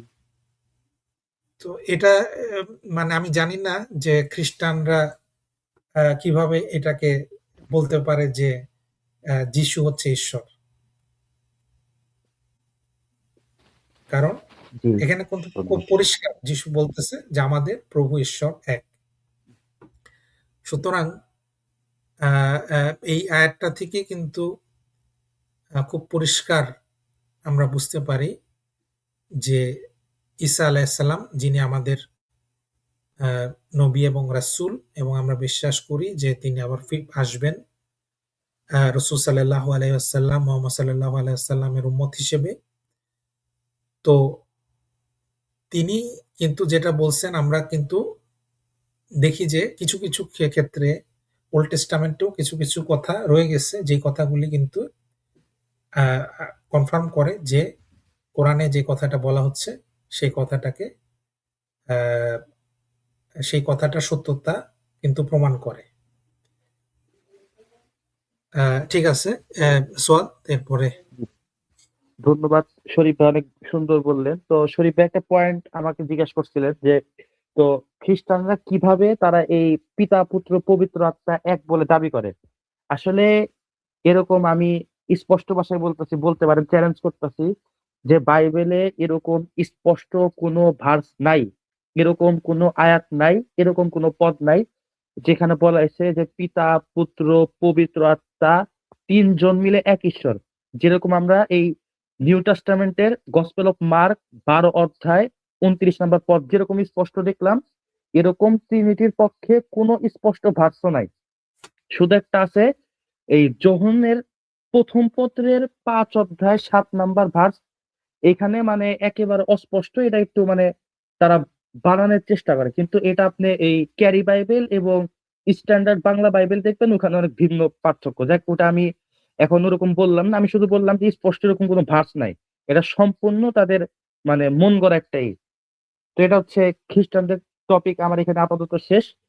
একাত্মবাদের প্রায় 30-এর উপরে রেফারেন্স আছে। আমি যেহেতু আজকে এটা আমাদের টপিক না, মৌলিক টপিক হচ্ছে স্রষ্টাকে একাধিক হতে পারে, তো এর জন্য আমি শুধু ধর্ম একটু টানলাম। এখন দ্বিতীয়ত আমি যাবো হচ্ছে হিন্দু ধর্মগ্রন্থে। যদি একটু মানে হিন্দু ধর্মগ্রন্থের আচ্ছা তোমাকে কিছু আমি এটার আমি একটা ঘটনা তোমাকে বলি হ্যাঁ, বল।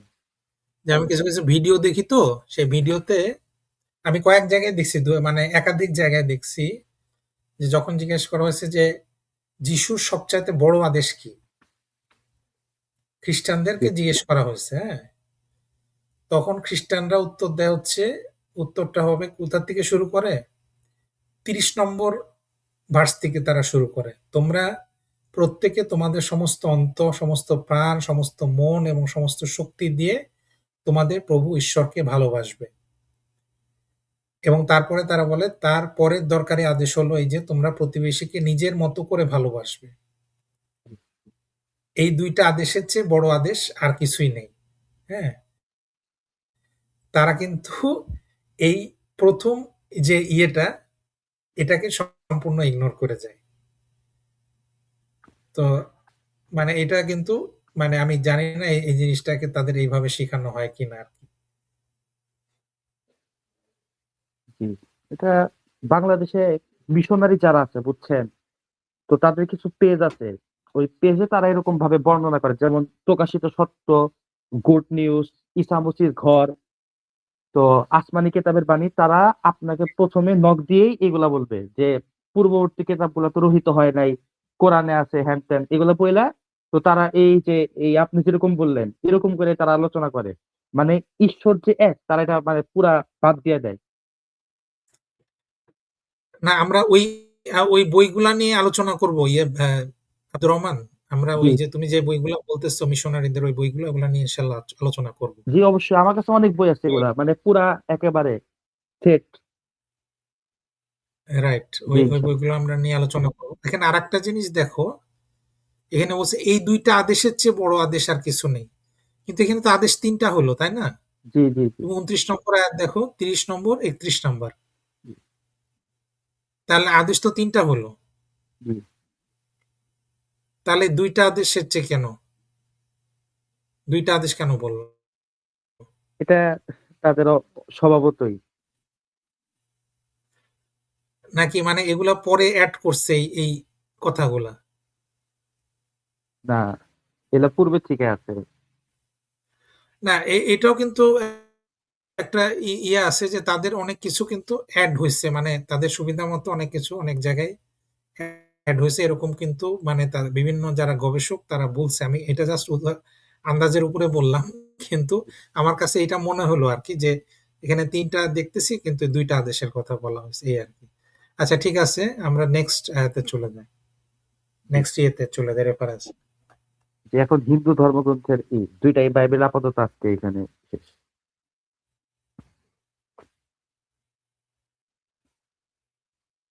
যে এটা এটা হচ্ছে যজুর্বেদ 32 অধ্যায়, এই ভার্স নাম্বার হচ্ছে মানে শ্লোক নাম্বার 2। এখানে একটা মন্ত্র হচ্ছে নতস্য প্রতিমা অস্তি যস্য নাম মহোদযস্য। এর অর্থ হচ্ছে যে নতস্য প্রতিমা অস্তি, অর্থাৎ ঈশ্বরের কোনো প্রতিমা নাই। এই শ্লোকটারই আমি অনুবাদ দিচ্ছি, ওটা আপনি দেখতে পারেন, ওটা আপনি শেয়ার করতে পারেন, স্ক্রিন আছে।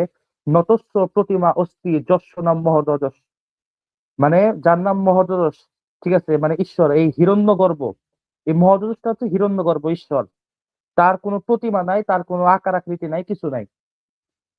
এটা হচ্ছে একটা মানে রেফারেন্স আর কি, ঈশ্বরের আকার আকৃতি বা ঈশ্বরের কোনো প্রতিমা নাই। অর্থাৎ হিন্দুরা যে তাদের দাবি করে যে তাদের 33 কোটি দেবতা, কালী আছে, দুর্গা আছে, এই মহাদেব আছে, ওর আরো বিভিন্ন দেবতা যেগুলো দাবি করে, এগুলো সব ভিত্তিহীন। ঈশ্বর একজনই, ঈশ্বরের কোনো প্রতিমা নাই। হ্যাঁ, ঈশ্বর যে একজন ওটার রেফারেন্স আমি, এটা কোথা থেকে বলতেছো? এটা উপরে লেখা আছে দেখবেন, যজুর্বেদ 32 অধ্যায় 2 নাম্বার শ্লোক। একটু স্ক্রিনের উপরে দেখবেন আমি রেফারেন্স বে- লাল কালি বে- দিয়ে রেখে দিচ্ছি। তোমার এই যে হিন্দু ইয়েগুলা যে স্ক্রিপচার এগুলা সম্বন্ধে তোমার আমার অবশ্য আইডিয়া কম, আমি যে একদম বেশি জানি তা না, জাস্ট ক্লাসিফিকেশনটা জানো কিনা একটু বলতে। যেটা বেদ, বেদেরই আর কি, মানে বেদের জিজ্ঞাসা করতেছেন নাকি? হুম। বেদ না, হচ্ছে হিন্দুদের 4টা। তো অনেক, হ্যাঁ, হিন্দুদের অনেকগুলা বুক আছে, অনেকগুলা কিতাব আছে, তার ভিতরে দুই ধরনের আছে, সবচেয়ে গুরু। হ্যাঁ। একটা হচ্ছে শ্রুতি, জি আর একটা বলে যে স্মৃতি। জি হ্যাঁ, শ্রুতি মানে শ্রুতিটা ওরা বলে যে শ্রুতিটা হচ্ছে সর্বোচ্চ গ্রন্থ আর কি, শ্রুতি। জি হ্যাঁ, শ্রুতি মানে হচ্ছে এটা সরাসরি মানে ভগবানের পক্ষ থেকে আসছে বা ঈশ্বরের পক্ষ থেকে আসছে। যেটা আমার আমার ইয়ে থেকে তুমি একটা আরেকটু গবেষণা করবা, জি শ্রুতিটা সরাসরি ভগবানের পক্ষ থেকে আসছে। আর স্মৃতিটা এটা মানুষ লিখছে, বাট এটাও ভগবানের পক্ষ থেকে আসছে, বাট এটা মানুষ লিখছে আর কি। বা এই ধরনের একটা ইয়ে আছে। তো শ্রুতির ভিতরে নাম্বার ওয়ান হচ্ছে বেদ, এবং জি। বেদের ভিতরে আবার এই তোমার ক্লাসিফিকেশন আছে, বিভিন্ন বেদ আছে। আর একটা হচ্ছে বেদ 4টা। উপনিষদ। হ্যাঁ, 4টা বেদ। আর আরেকটা হচ্ছে উপনিষদ। এখন অনেকের মধ্যে উপনিষদটা হচ্ছে তোমার আহ সরাসরি এটা বেদেরই অংশ। আর অনেকে বলে যে না, এটা হচ্ছে অনেকটা তাফসিরের মতো বা এটা এক্সপ্লানেশন। হ্যাঁ, আর তোমার যে স্মৃতি এর ভিতরে তোমার আছে ইতিহাস, ওই ইতিহাসা বলে, ইতিহাস বলতে যেমন তোমার হচ্ছে যে কি বলে, রামায়ণ, রামায়ণ, মহাভারত এগুলো হচ্ছে ইতিহাস। হ্যাঁ? তো রামায়ণটার ভিতরে আবার ইয়ে আছে, মানে এটার ভিতরে আবার ক্লাসিফিকেশন আছে। কারণ রামায়ণ কয়েকজন লিখছে। তার ভিতরে যেটা সবচাইতে পুরানা সেটা হচ্ছে বাল্মীকি রামায়ণ। বাল্মীকি রামায়ণটা হচ্ছে যেটা ঋষি বাল্মীকি যেটা লিখছিল। হ্যাঁ? সেটা অনেক পুরানা এবং সেটাই কিন্তু আসল মানে রামায়ণ যেটা। আর পরবর্তীকালে আরো কিছু ব্যক্তি অনেকে রামায়ণ লিখছে এবং সেগুলার ইয়ে কিন্তু মাত্র ৩00-৪০০ বছর আগের। হ্যাঁ? এগুলা লিখছে। এবং তারা তাদের মতো করে বিভিন্ন কাটছাঁট করে তাদের মতো করে লিখছে। তাহলে রামায়ণও কিন্তু মানে সব এক না। এর ভিতরে সবচাইতে মানে প্রাচীন এবং সবচাইতে নির্ভরযোগ্য হচ্ছে বাল্মীকি রামায়ণ। আর যেটা মহাভারত, মহাভারতের একটা অংশ হচ্ছে কিন্তু তোমার গীতা। গীতা হচ্ছে মহাভারতের অংশ। কিন্তু এখনকার সময়ে তুমি যদি যেকোনো হিন্দু ব্যক্তিকে জিজ্ঞেস করবা যে তাদের ধর্মগ্রন্থ কি? তারা বলবে যে গীতা। কিন্তু এই গীতাটা কিন্তু ওই ওই ইয়ের লেভেল টপ লেভেলের না কিন্তু। ওই যে বেদ বলো বা উপনিষদ বলো এই লেভেলের না। এটা হচ্ছে ইতিহাস, ইতিহাসের ভিতরে মহাভারত, মহাভারতের আবার একটা অংশ হচ্ছে গীতা। আর আরো কিছু যেমন গ্রন্থ আছে, পুরাণ আছে, তারপরে আরো অন্যান্য যে গ্রন্থগুলো আছে সেগুলো হচ্ছে সবই হচ্ছে স্মৃতি আরকি। এটা মোটামুটি একটা তোমাকে একটা ধারণা দিলাম আরকি। জি, এখন তুমি যেহেতু বেদ থেকে বলতেছো, সুতরাং এটা বেদটা আসলে কোনো হিন্দুই এটাকে ইয়ে করতে পারে না, মানে অস্বীকার করার কোনো সুযোগ নাই। কারণ এটা হচ্ছে ওদের সর্বোচ্চ গ্রন্থ আরকি। হ্যাঁ, বলো এবার। জি। সেটা হচ্ছে ওই যে নতস্ব প্রতিমা অস্তি যস্য নাম মহোজস, অর্থাৎ মানে ঈশ্বরের কোনো প্রতিমূর্তি, কোনো উপমা কিছুই নাই। এটা হচ্ছে আপনার যজুর্বেদ অধ্যায় নাম্বার ৩২ শ্লোক নাম্বার ২।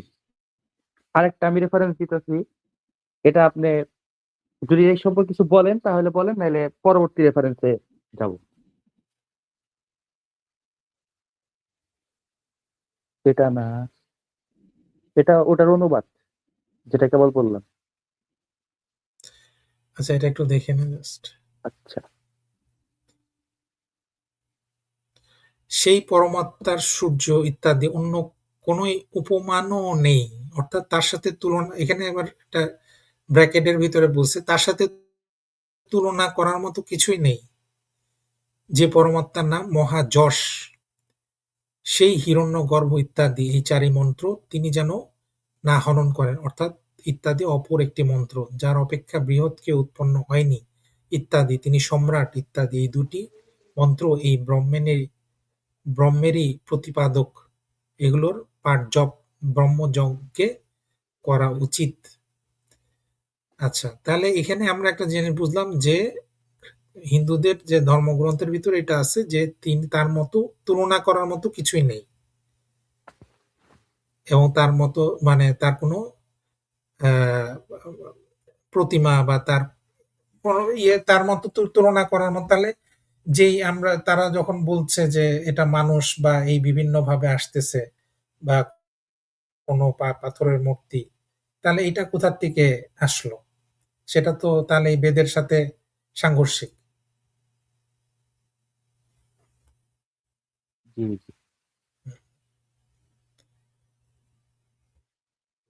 আচ্ছা, এরপরে কোথায় যাব? হ্যাঁ, পরের রেফারেন্সে যান।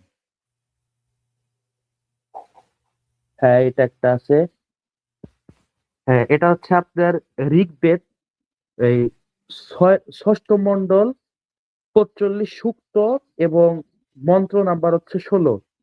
মন্ত্র ১৬ অনুবাদ: যিনি সর্বদর্শী ও বর্ষণশীল, যিনি একক মানবগণের অধিপতি রূপে জন্মগ্রহণ করেছেন। হ্যাঁ শরীফ ভাই শুনেন, যিনি একক মানবের মানে একক মানবগণের অধিপতি রূপে জন্মগ্রহণ করছেন, মানে ঈশ্বর একক মানবগণের অধিপতি রূপে জন্মগ্রহণ করেছেন। সেই ইন্দ্রের স্তব করো, অর্থাৎ তার ইবাদত করো। যেমন আমরা কোরআন শরীফে এই সূরা তহার ১৪ নম্বর আয়াতে শুনি যে ইন্নানি আনাল্লাহু লা ইলাহা ইল্লা আনা ফাবুদুনি, যে আমি আল্লাহ এক, আমার ছাড়া কোনো ঈশ্বর নাই, তোমরা আমার ইবাদত করো। ওরকমই এই আপনার ঋগ্বেদ 6 নম্বর মন্ডল 45 সূক্তর 16 নম্বর মন্ত্রে বলা, মানে অনুবাদে বলা হয়েছে, যিনি সর্বদর্শী বর্ষণশীল, যিনি একক মানবগণের অধিপতি রূপে জন্মগ্রহণ করেছেন, সেই ইন্দ্রের স্তব করো, অর্থাৎ তার ইবাদত করো। জি, এটা হ্যাঁ, এখানে দেখো সমস্যাটা দেখো আয়াতের ভিতরে, এই ভার্সের ভিতরে, যেই যেই তিনি সর্বদর্শী বর্ষণশীল, তিনি মানবগণের অধিপতি রূপে জন্মগ্রহণ করছেন। তাহলে তিনি কার কাছ থেকে জন্মগ্রহণ করলেন? ঠিক আছে, সে যদি সর্বোচ্চ হবে, জি, তাহলে নিশ্চয় যার কাছ থেকে সে জন্মগ্রহণ করছে সে তার চাইতেও বড়। অবশ্যই। তাহলে যে আমি যদি বলি যে সেই সর্বোচ্চ, তার উপরে আর কিছু নাই, তাকেই ইয়ে করতে হবে, তাহলে আমি যদি জানি যে সে জন্মগ্রহণ করছে, তাহলে তো আমাকে জানতে হবে কার কাছ থেকে সে জন্মগ্রহণ করলো। তাহলে যার কাছ থেকে সে জন্মগ্রহণ করছে তারই ইবাদত না করা উচিত, কারণ তার উপরেও সে আছে। আচ্ছা, যাই হোক। হ্যাঁ, এরপরে একটা ভার্স বলি, সেটা হচ্ছে আপনার ঋগ্বেদ 10 নম্বর মন্ডল 121 নম্বর সূক্ত, আর মন্ত্র অর্থ 1 নম্বর মন্ত্রের এটা অনুবাদ করতেছি। সর্বপ্রথমে কেবল হিরণ্যগর্ভই বিদ্যমান ছিলেন, যিনি জাতমাত্রই সর্বভূতের অদ্বিতীয় অধীশ্বর হলেন। তিনি এই পৃথিবী ও আকাশকে স্বস্থানে স্থাপিত করলেন। কোন দেবতাকে হব্যের দ্বারা পূজা করব? এটা না, মানে রেফারেন্সটা পরে আর কি।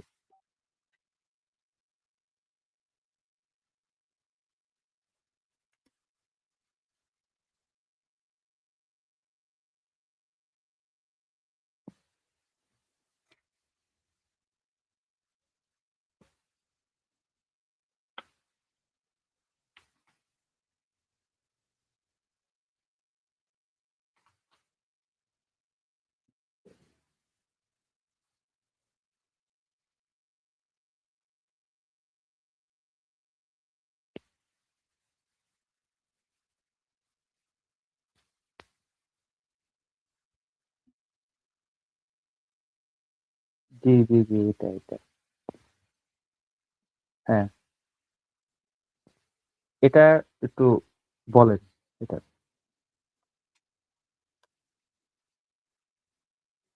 সর্বপ্রথমে কেবল হিরণ্যগর্ভই বিদ্যমান ছিলেন। হিরণ্যগর্ভ মানে? ওই যে আমরা যে পড়লাম যজুর্বেদের এই আপনার 32 অধ্যায় 2 নম্বর পদ, ওখানে মহাযজুর যে তিনি এই ব্রহ্ম, তিনি হিরণ্যগর্ভ। ওখানে পরে হিরণ্যগর্ভ দেওয়া ছিল, এই হিরণ্যগর্ভ মানে ভগবান আর কি। তিনি জাতমাত্রই সর্বভূতের দ্বিতীয় অধীশ্বর হলেন। অদ্বিতীয়। অদ্বিতীয় অধীশ্বর হলেন, আচ্ছা। অধীশ্বর হলেন, তাই না? তাহলে মানে এটা তো মনে হচ্ছে যে একটা পর্যায়ে তিনি হলেন, তাহলে তার আগে কি ছিল? তিনি জি পৃথিবী জি আকাশকে স্বস্থানে স্থাপিত করলেন এবং জি। কোন দেবতাকে হব্যের দ্বারা, কোন দেবতাকে হব্যের দ্বারা পূজা করব? আচ্ছা, এটা আমি খুব একটা বুঝি নাই। এটা মানে মানে একটা শ্লোকটা হইলো যে আপনার বর্ণনা করলো যে ঈশ্বর তিনি শুরু থেকে ছিলেন, তিনি হচ্ছে মানে পৃথিবীকে স্বস্থানে স্থাপন করেছেন। তো তাকে বাদ দিয়ে আমরা কোন দেবতাকে পূজা করব, মানে এরকম একটা প্রশ্নসূচক একটা ছুড়ে দিছে আর কি। তো এটা আপাতত ওকে। এটাই প্রমাণ করেন যে ঈশ্বর তিনি অদ্বিতীয়। এই যে ভার্সে অদ্বিতীয় বলা আছে, তিনি অদ্বিতীয়। তো এইগুলো আপাতত হচ্ছে হিন্দু ধর্ম, খ্রিস্টান ধর্মের হচ্ছে আপনার ঈশ্বর এক হওয়ার রেফারেন্স। তো এখন ঈশ্বর, যে হিন্দুরা যে বলে যে ঈশ্বর একাধিক, একাধিক ঈশ্বর, শুধু মানে কোটি কোটি, তো এটার একটা রেফারেন্স আছে, সেটা হচ্ছে আপনার এই ঋগ্বেদ 1ম মন্ডল 164 সূত্র। জি, ঠিকটা বের করছেন। ওখানে বলা আছে, এই আদিত্যকে মেধাবী বৃন্দ ইন্দ্র, মিত্র, বরণ ও অগ্নি বলে থাকেন। ইনি স্বর্গীয়, পক্ষ বিশিষ্ট ও সুন্দর গমনশীল। ইনি এক হলেও একে বহু বলে বর্ণনা করেন, মানে ইনি এক, মূলত এক। তাকে বহু বলে বর্ণনা করেন। একে অগ্নি, যম ও মৎসিরাও বলা হয়। এবং এই এই যে অনুবাদ, এটা মন্ত্রটা হচ্ছে একং সদীপ্রা বহুদা বদন্তিং, মানে ঈশ্বর হচ্ছে এক, তবে মানে জ্ঞানীরা, মেধাবীবৃন্দ তাদেরকে বহু বলে ডাকে। এই যে ইন্দ্র, হিরণ্যগর্ভ, তারপর যেগুলো আছে এগুলো সব ঈশ্বর একই। তো ঈশ্বরকে মানুষ একাধিক নামে ডাকে, মূলত ঈশ্বর এক। ওকে। আর কোনো রেফারেন্স জি না, আছে আপাতত তোমার? এখানে শেষ, ধর্মীয় আলোচনা এখানে শেষ। আচ্ছা। তো এখন এখন যে মূল আলোচনার আগে প্রাসঙ্গিক একটা কথা বলে নেই, যে ঈশ্বর, মানুষ কেন একাধিক ঈশ্বর দাবি করে। তো ঈশ্বর মূলত একজনই, কিন্তু মানুষ তার ভুল ধারণার কারণে ঈশ্বরকে একাধিক বানায়। যেমন আমি এই লাইভে আমার সাথে শরীফ ভাই যুক্ত আছেন। তো আমি জানি উনি একজন মানে দায়ী। তো উনি অনেক বড় একজন দায়ী, ধরেন অন্য কেউ ওনার নামে শুনলো, তো দেখে নাই, হয়তো বুঝে নাই, তো উনি দাবি করলো না শরীফ ভাই শুধু দায়ী না, উনি ব্যারিস্টার। তো আরেকজন বললো না শরীফ ভাই ব্যারিস্টার না, উনি ডাক্তারও। তো এরকম আবার বললো না শরীফ ভাইয়ের আরেকটা নাম আছে, তিনি হচ্ছে এই খালেক শরীয়তপুরি। এরকম বিভিন্ন নামে তাকে বিভিন্ন জন বললো, কিন্তু শরীফ ভাই কিন্তু মূলত একজনই, তিনি দায়ী, তিনি শরীফ ভাই। শরীফ ভাই কিন্তু ভিন্ন কোনো ব্যক্তি না। শরীফ ভাইকে কেউ ইমরান নামে ডাকুক, কেউ আব্দুল আহাদ নামে ডাকুক, কেউ আব্দুর রহমান নামে ডাকুক, কেউ আব্দুর রহিম নামে ডাকুক ডাকুক মানে তাদের ভুল ধারণায়। এটা আসলেই না, শরীফ একজনই, শরীফ ভাই একজনই। মানে আমার সাথে যে শরীফ ভাই আছেন উনি একজনই। তো ধরেন কেউ, আমি আজকে দুপুরে আমার বন্ধু জ্যাকের সাথে সাক্ষাৎ করছি। তো তো আমি বললাম যে পরবর্তীতে আবার বন্ধুদের সাথে আলোচনা করতেছি যে আজকে দুপুরে আমি জ্যাকের সাথে আলোচনা করছি। তো একজন বলল জ্যাক একজন সুপুরুষ। তো আমি বললাম না, জ্যাক সুপুরুষ না, সে একজন মহিলা। তো পরে আরেকজন বললো না, জ্যাক একজন তৃতীয় লিঙ্গ। তারপর একজন বললো না, জ্যাক হচ্ছে একজন বৃদ্ধ মানুষ। তো এরকম একজন স্বাভাবিক মানুষকে নিয়ে আমরা একাধিক ধারণা যখন লালন পালন করি, এর দ্বারাই কিন্তু সেই মানুষের মূল সত্তাটা পরিবর্তন হয়ে যায় না। জ্যাক কিন্তু একজনই। তো এটাই হচ্ছে ঈশ্বর একজনই, ঈশ্বর মূলত আল্লাহ। তো ঈশ্বরকে কেউ ভুল করে মানে বলে যে ঈশ্বরের গায়ের রং নীল, তার মানে ঈশ্বর শ্রীকৃষ্ণ। ঈশ্বর হচ্ছে মহিলা, তার মানে ঈশ্বর হচ্ছে দুর্গা। তো ঈশ্বর হচ্ছে মানে মৃত্যুবরণ করছেন ক্রুশবিদ্ধ হয়ে, তার মানে ঈশ্বর হচ্ছে যীশু খ্রিস্ট। তো এগুলা হচ্ছে মানুষের কাল্পনিক ধারণা, এগুলা ধর্মগ্রন্থেও কোনো ভিত্তি নাই, যেগুলা আমি ইতিপূর্বে ধর্মগ্রন্থ থেকে আলোচনা করলাম যে ঈশ্বর একজনই। খ্রিস্টান ধর্ম, হিন্দু ধর্ম। তো এখন মূল আলোচনায় যেটা আসি সেটা হচ্ছে ঈশ্বর একাধিক হইলে সমস্যাটা কি, বা স্রষ্টা একাধিক হতে পারে কি না। তো এই ব্যাপারে আমি একটা আয়াত তেলাওয়াত করব। সেটা হচ্ছে আপনার সূরা আম্বিয়ার 22 নম্বর আয়াত। সেই আয়াতে আল্লাহ তাআলা বলেন, লাউ কানা ফীহিমা আলিহাতুন ইল্লাল্লাহু লাফাসাদাতা ফাসুবহানাল্লাহি রাব্বিল আরশি আম্মা ইয়াসিফুন। এই আয়াতের অনুবাদ হইল যে যদি এই পৃথিবীতে আল্লাহ ব্যতীত অন্য কোনো ইলাহ থাকতো, মানে একাধিক ইলাহ থাকতো, লাফাসাদাতা, তাহলে তারা উভয়ই ধ্বংস হয়ে যেত। ফাসুবহানাল্লাহি, আল্লাহ তাআলা পবিত্র, মানে আরশের মালিক আল্লাহ তাআলা পবিত্র, আম্মা ইয়াসিফুন, তারা যা ব্যক্ত করে তা থেকে। অর্থাৎ খ্রিস্টানরা বলে আল্লাহ হচ্ছে যীশু খ্রিস্ট, হিন্দুরা বলে আল্লাহ ভগবান। তো এগুলোর থেকে আল্লাহ পবিত্র, আল্লাহ তাআলা সূরা আম্বিয়ার 22 নম্বর আয়াতে স্পষ্ট বলে দিচ্ছেন। তো এই আয়াত যেটা আছে, এই আয়াত একটা সূক্ষ্ম একটা মানে যুক্তি আছে, যে একাধিক ঈশ্বর হইলে কেন বা মানে এই সমস্যাটা হবে। তো এখানে আমি আলোচনা এখন মূল টপিক বলি। সেটা হচ্ছে, ধরেন ঈশ্বর হচ্ছে পরম শক্তির অধিকারী এবং তোমার আয়াতটার রেফার তোমার এই আয়াতটা আরেকবার একটু রিপিট করো সোহান। রেফারেন্স না আয়াত। না, আয়াতটা, হ্যাঁ। লাউ কানা ফীহিমা আলিহাতুন ইল্লাল্লাহু লাফাসাদাতা ফাসুবহানাল্লাহি রাব্বিল আরশি আম্মা ইয়াসিফুন। সূরা আম্বিয়া 22 নম্বর আয়াত। অর্থটা বলো। হ্যাঁ, লাউ কানা ফীহিমা, যদি এই পৃথিবীতে বা উভয় জগতে আলিহাতুন ইল্লাল্লাহু, আল্লাহ ব্যতীত একাধিক ইলাহ থাকতো, লাফাসাদাতা, তাহলে তারা উভয়ই ধ্বংস হয়ে যেত। ফাসুবহানাল্লাহি রাব্বিল আরশি, আরশের প্রতিপালক আল্লাহ তাআলা পবিত্র, সুবহান মানে পবিত্র, আম্মা ইয়াসিফুন, ওই বিষয় থেকে যা তারা ব্যক্ত করে, অর্থাৎ এই বিভিন্ন ধর্মীয় মানুষরা যে আল্লাহকে নিয়ে যে বিষয় ব্যক্ত করে, যে আল্লাহ সন্তান আছে, আল্লাহ যীশু খ্রিস্ট, আল্লাহ যীশু খ্রিস্ট, বা আল্লাহ অমুক, আল্লাহ ভগবান, বা ভগবানই আল্লাহ, এরকম বিষয় যেগুলো মানে ব্যক্ত করে মানুষরা, এগুলো সব থেকে পবিত্র। আল্লাহ একমাত্র ইলা, এটা হচ্ছে আয়াতের আর কি, মানে হালকা পাতলা খোলাসা অনুবাদ। শরীফ ভাই কি এখন বুঝছেন? হ্যাঁ, বুঝছি। তুমি কন্টিনিউ করো। হ্যাঁ। তো এই আয়াতের সূক্ষ্ম তাত্ত্বটা কি সেটা হচ্ছে, তো দেখি আমরা একটু কল্পনা করে দেখি যে ঈশ্বর যদি একাধিক হয় তাহলে কি কি সমস্যা হয়। প্রথমত, ঈশ্বর হচ্ছে যিনি সর্বোচ্চ ক্ষমতার অধিকারী, মানে তার পূর্বে কেউ থাকবে না এবং তার চেয়ে ক্ষমতাধর কেউ থাকবে না। তো আমি আজকে মানে যুক্তিটা দিব হচ্ছে এই শরীফ ভাইকে নিয়ে।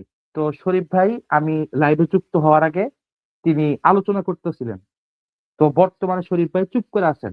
তো শরীফ ভাই একজন মানুষ এবং তার একটি দেহ আছে। তো শরীফ ভাইকে, মানে শরীফ ভাই যাই করতেছেন, শরীফ ভাইয়ের দুইটা অবস্থা। শরীফ ভাই হয়তো এই স্থিতি আছেন, মানে থাইমা আছেন, অথবা নড়াচড়া করতেছেন। মানুষের দুইটা অবস্থা, হয়তো মানুষটা স্থিতিশীল হবে অথবা গতিশীল হবে, অর্থাৎ সে থেমে থাকবে অথবা নড়াচড়া করবে। তো এখন যদি ঈশ্বর দুইজন হইতো, তাহলে এক ঈশ্বর কামনা করত যে শরীফ ভাই এখন সে নড়াচড়া করবে। কারণ আমরা তো জানি যে এই আল্লাহ তাআলা বা ঈশ্বরের ইচ্ছা ছাড়া কোনো কিছুই সম্ভব হয় না। শরীফ ভাই যে লাইভে আলোচনা করছেন অথবা শরীফ ভাই যে নড়াচড়া করতেছেন, সবই আল্লাহর ইচ্ছায়। তো শরীফ ভাই যে মানে নড়াচড়া করছেন, এটাও ঈশ্বরের ইচ্ছা। শরীফ ভাই যে বর্তমানে থাইমা আছেন, এটাও ঈশ্বরের ইচ্ছা। এখন ভেবে দেখুন, যদি দুইজন ঈশ্বর থাকতো, একজন ঈশ্বর কামনা করলো যে রাশিদ শরীফ ভাই এখন তিনি হাঁটবেন, মানে হেঁটে হেঁটে যাবেন। আরেকজন ঈশ্বর এখন ইচ্ছা করলো না, শরীফ ভাই এখন বসে থাকবেন। তো দুই ঈশ্বর দুই রকম ধারণা করছে। তো এখন দেখি, দুইজন ঈশ্বর যে দুই রকম ধারণা করছে, ধারণা করাটা বা ইচ্ছা করাটার মধ্যে কিন্তু কোনো মানে কন্ট্রাডিকশন নাই। ধারণা বলা উচিত হবে না, ইচ্ছা করা, মানে দুইজন ঈশ্বর যে দুই রকম ইচ্ছা করছে, ইচ্ছা করাটার মধ্যে কোনো কন্ট্রাডিকশন নাই। কন্ট্রাডিকশনটা হইলো শরীফ ভাই একসাথে নড়াচড়া করা এবং একসাথে মানে স্থিতিশীল হওয়া। কারণ মানুষ কখনো একসাথে দুইটা কাজ, মানে স্থিতিশীল এবং মানে গতিশীল হইতে পারে না। যে কোনো একটা হইতে হবে, হয়তো স্থিতিশীল অথবা গতিশীল। এখন এখানে তিনটা অবস্থা হবো, হয়তো শরীফ ভাই স্থিতিশীলও হবে, গতিশীলও হবেন, অর্থাৎ শরীফ ভাই একসাথে থেমেও থাকবেন, একসাথে চলবেন, যেটা পরস্পর কন্ট্রাডিকশনের কারণে এটা সম্ভব না, সুতরাং এটা বাতিল।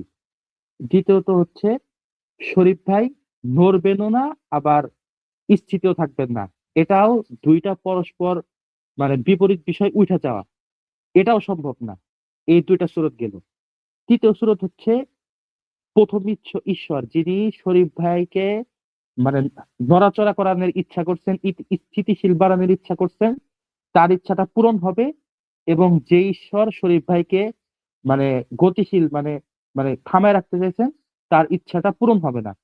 তো এখানে দেখা গেল যে, যে ঈশ্বরের ইচ্ছা পূরণ হইল না, তিনি তো দুর্বল, আর ঈশ্বর কখনো দুর্বল হইতে পারে না, সে ঈশ্বর হওয়ার অযোগ্য। সুতরাং এখানেও একটা ঈশ্বর প্রমাণিত হইল। আর চতুর্থ সুরতের উল্টা, অর্থাৎ যে ঈশ্বর শরীফ ভাইকে মানে চলাইতে চাইছেন তার ইচ্ছা পূরণ হইলো, এবং যিনি থামাইতে চাইছেন তার ইচ্ছা পূরণ হইলো না, মানে তৃতীয় সুরতের মতোই, যে কোনো একজনের ইচ্ছা পূরণ হইলো, আরেকজনের ইচ্ছা পূরণ হইলো না। তাহলে যার ইচ্ছা পূরণ হইলো না, তিনি তো তাইলে ঈশ্বর থাকতে পারলেন না। তারই এই ঈশ্বর, কারণ সবচেয়ে ক্ষমতাধর হইতে হবে, সবচেয়ে শক্তিশালী হইতে হবে। আর এখানে মানে এই যুক্তি যেটা, যে একজন দুইজন ঈশ্বর একই মানুষের উপরে দুই রকমের ইচ্ছা করবে, এটা সম্ভব না। তো এটা নিয়ে কিছু প্রশ্নের আগে একটু উত্তর দিই। তো আপনি একটু ভাইবা দেখেন, মানে কমন সেন্সের বিষয় এটা, যে একটা গাড়িতে যদি দুইজন ড্রাইভার থাকতো, ড্রাইভারকে যে গাড়ির সবচেয়ে ক্ষমতাধর, মানে গাড়িটাকে পুরো কন্ট্রোল করে, যদি দুইজন ড্রাইভার থাকতো, তাহলে কিন্তু এই গাড়িটা কিন্তু ঠিক হইতো না। যদি দুইজন ড্রাইভার, একজন ডান দিকে যাওয়ার ইচ্ছা করতো, বাম দিকে যাওয়ার ইচ্ছা করতো, তাহলে কিন্তু এটা মানে হইতো, সম্ভব হইতো না। আর যদি গাড়ি একজন ড্রাইভার দ্বারা যথেষ্ট হয়, তাহলে কিন্তু দ্বিতীয় ড্রাইভারের প্রয়োজন হয় না, দ্বিতীয় ড্রাইভার অনর্থক হয়। ঠিক তেমনি ভাবে যদি একজন ঈশ্বরই পৃথিবীকে কন্ট্রোল করতে পারে, তাহলে দ্বিতীয় ঈশ্বরের কোনো প্রয়োজন পড়ে না, দ্বিতীয় ঈশ্বর অনর্থক।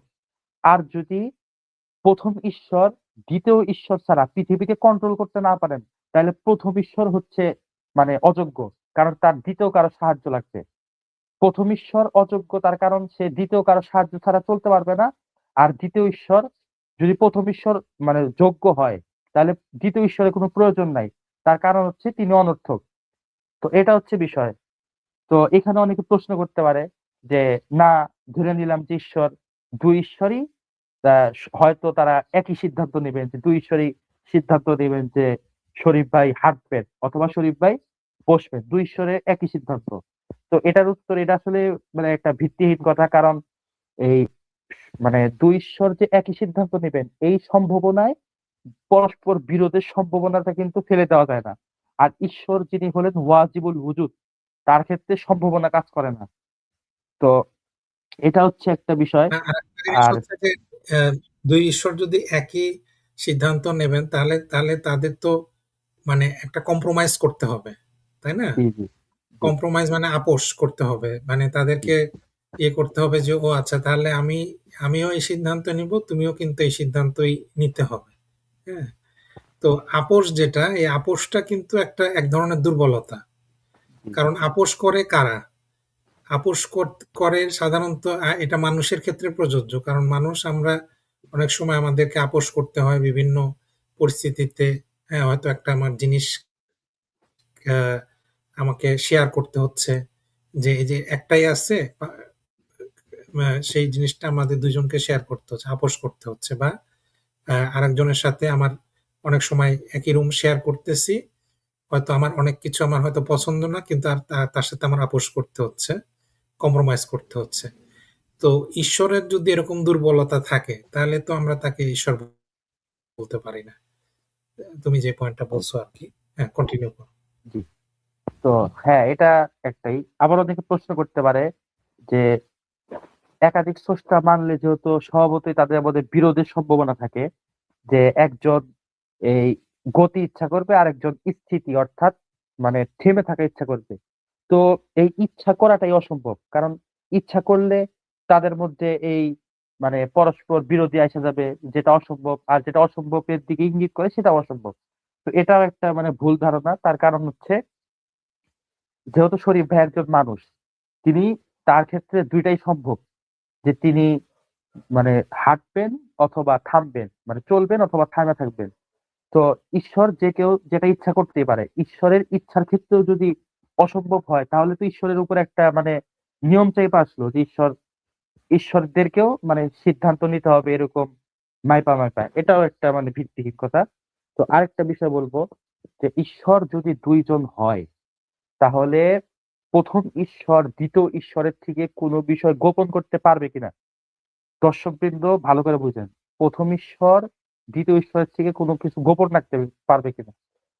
যদি ১ম ঈশ্বর ২য় ঈশ্বরের কাছ থেকে কোনো একটা ঘটনা বা কোনো একটা বিষয় গোপন রাখতে সক্ষম হয়, তাহলে ২য় ঈশ্বর অজ্ঞ হওয়ার কারণে, ওই ঘটনা সম্পর্কে না জানার কারণে তিনি ঈশ্বর হওয়ার যোগ্য নন। কারণ ঈশ্বর যিনি সবকিছু জানবেন, এটা।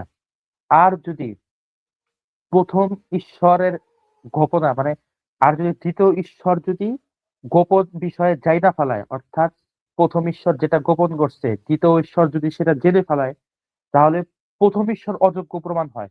কারণ তিনি গোপন রাখতে সক্ষম না। আর যিনি কোনো কাজে অক্ষম তিনি কোনোভাবেই ঈশ্বর হতে পারেন না। আশা করি দর্শকবৃন্দ কথা বুঝছেন। শরীফ ভাই অ যুক্তিটা হয়তো বুঝছেন। হ্যাঁ, হ্যাঁ, এটা খুব গুরুত্বপূর্ণ একটা ইম্পোর্টেন্ট একটা যুক্তি। কারণ আমরা জানি যে ঈশ্বর অবশ্যই তিনি সবকিছু জানবেন। কোনোভাবেই এটা হতে পারে না যে তিনি জানবেন না।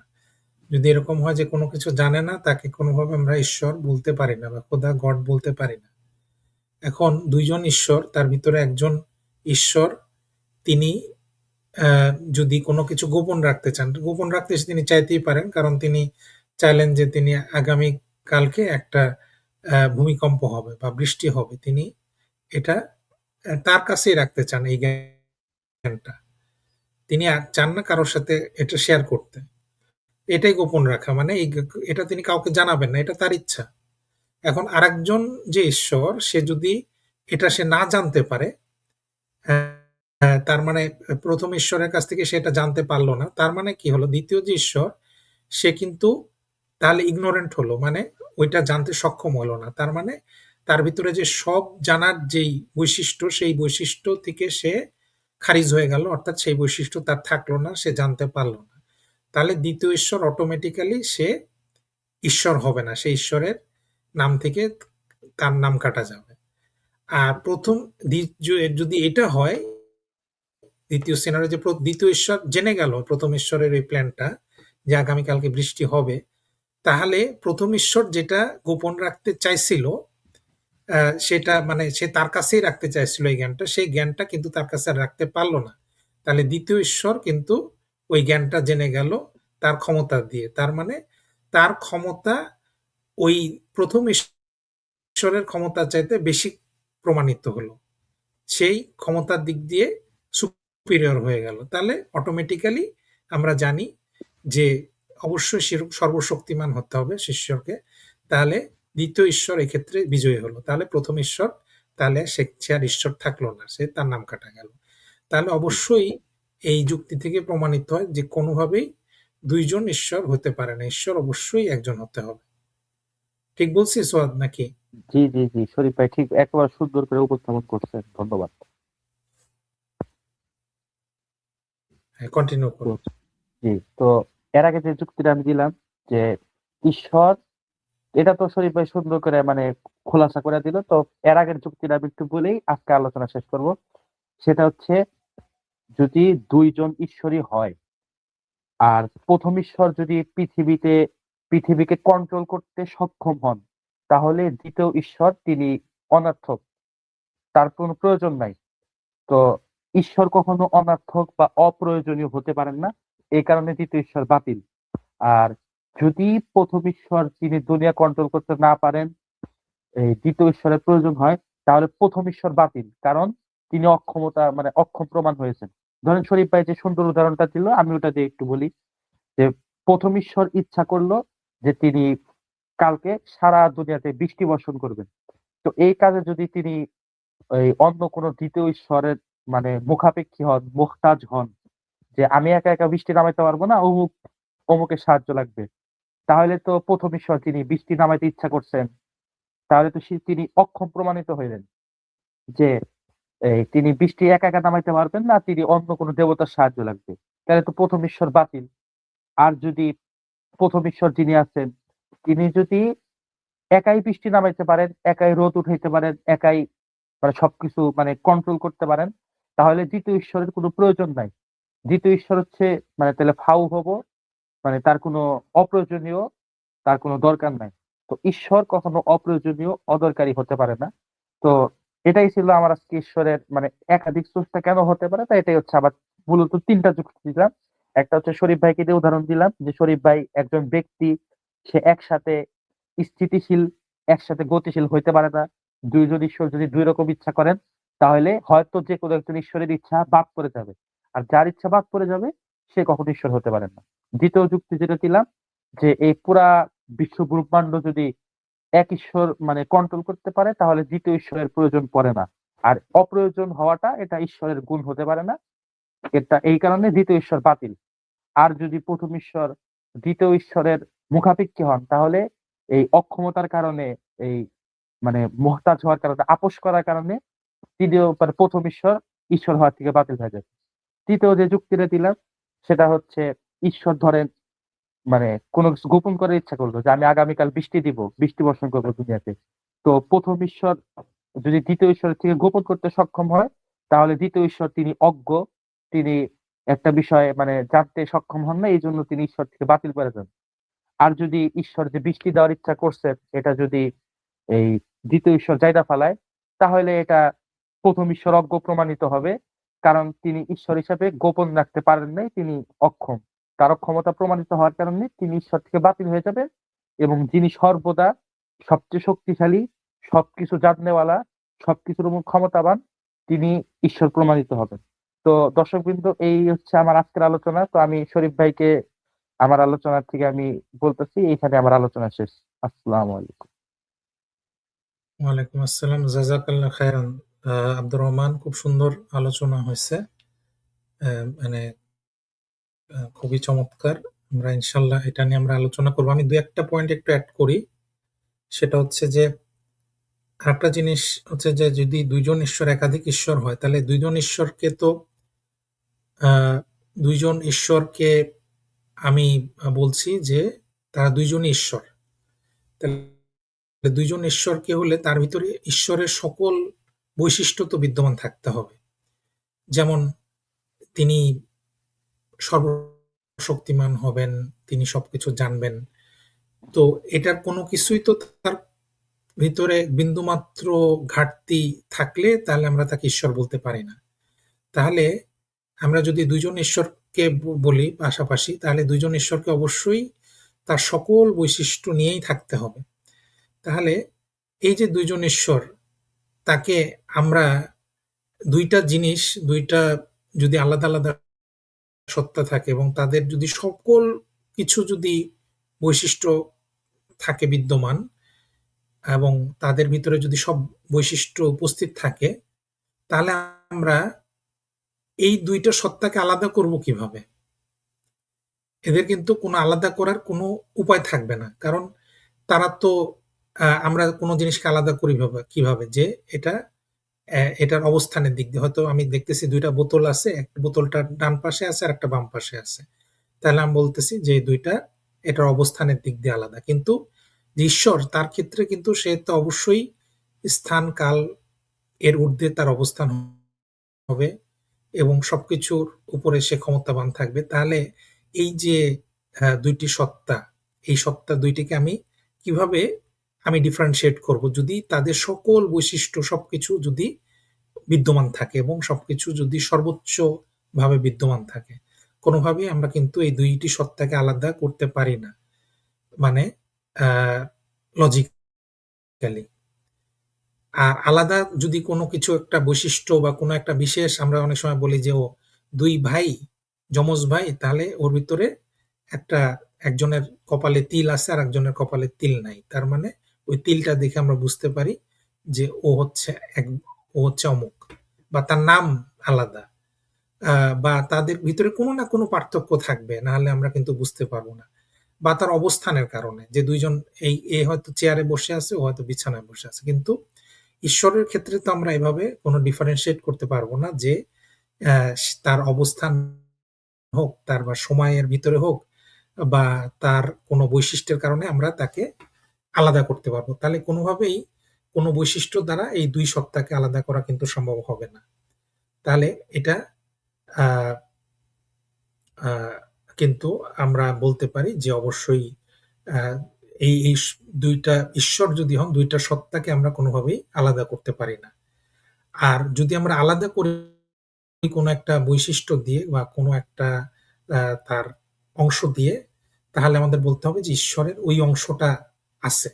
কিন্তু আমরা যদি বলি যে ঈশ্বর একক সত্তা, তাহলে কিন্তু কোনো তার অংশ থাকতে পারে না। আর অংশ থাকলে সে অংশের উপরে সে ফিজিক্যাল অংশের উপরে তাহলে নির্ভরশীল।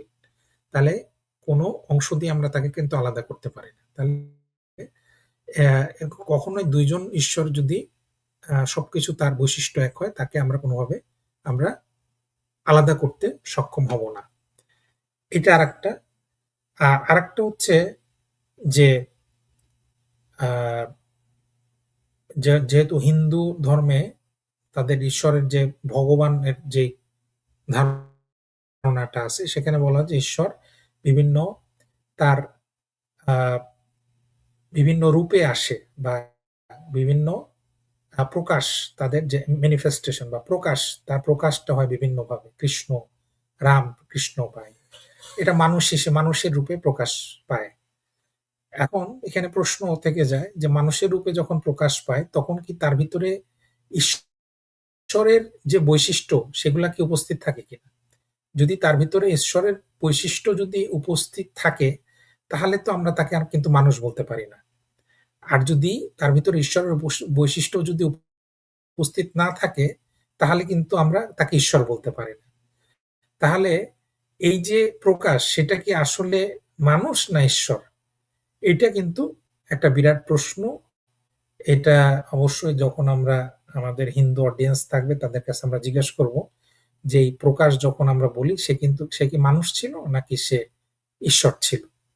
যদি সে মানুষ হয় তাহলে তো আমরা তাকে কখনোই ভগবান হিসেবে বা ঈশ্বর হিসেবে কেন তাহলে আমরা তার উপাসনা করব বা তার পূজা করব? বা হিন্দুরা কেন এটা করে? আ যেটা অনেকটা খ্রিস্টান ধর্মের ক্ষেত্রেও এটা প্রযোজ্য।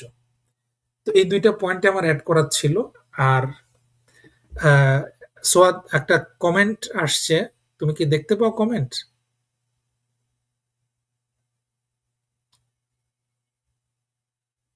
সোয়াদ, তুমি কি আছো অনলাইনে? জি, জি, জি আছি। আমি কমেন্ট দেখতে পারি না।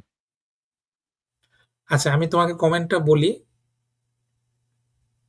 আ মোহাম্মদ রিফাত, যদি আল্লাহ আমাদেরকে ইবাদতের মুখাপেক্ষী না হন, যদি আল্লাহ আমাদের ইবাদতের মুখাপেক্ষী না হন, তাহলে নামাজ, রোজা, হজ, যাকাত কেন? কাকে লাভ? এটার উত্তর খুব সুন্দরভাবে পাওয়া যায় কোরআনের মূলনীতিতে। আচ্ছা, উনি মানে একজন আ উনি একজন মুসলিম বোঝা যাচ্ছে। আল্লাহ অমুখাপেক্ষী। ইবাদত আমাদের জন্য কোরআনে বলা হয়েছে আল্লাহ সৃষ্টি জগতের মুখাপেক্ষী নন। মানে আমাদের সালাত তার আ দরকার হয় না, রোজা তার দরকার হয় না, হজ দরকার হয় না।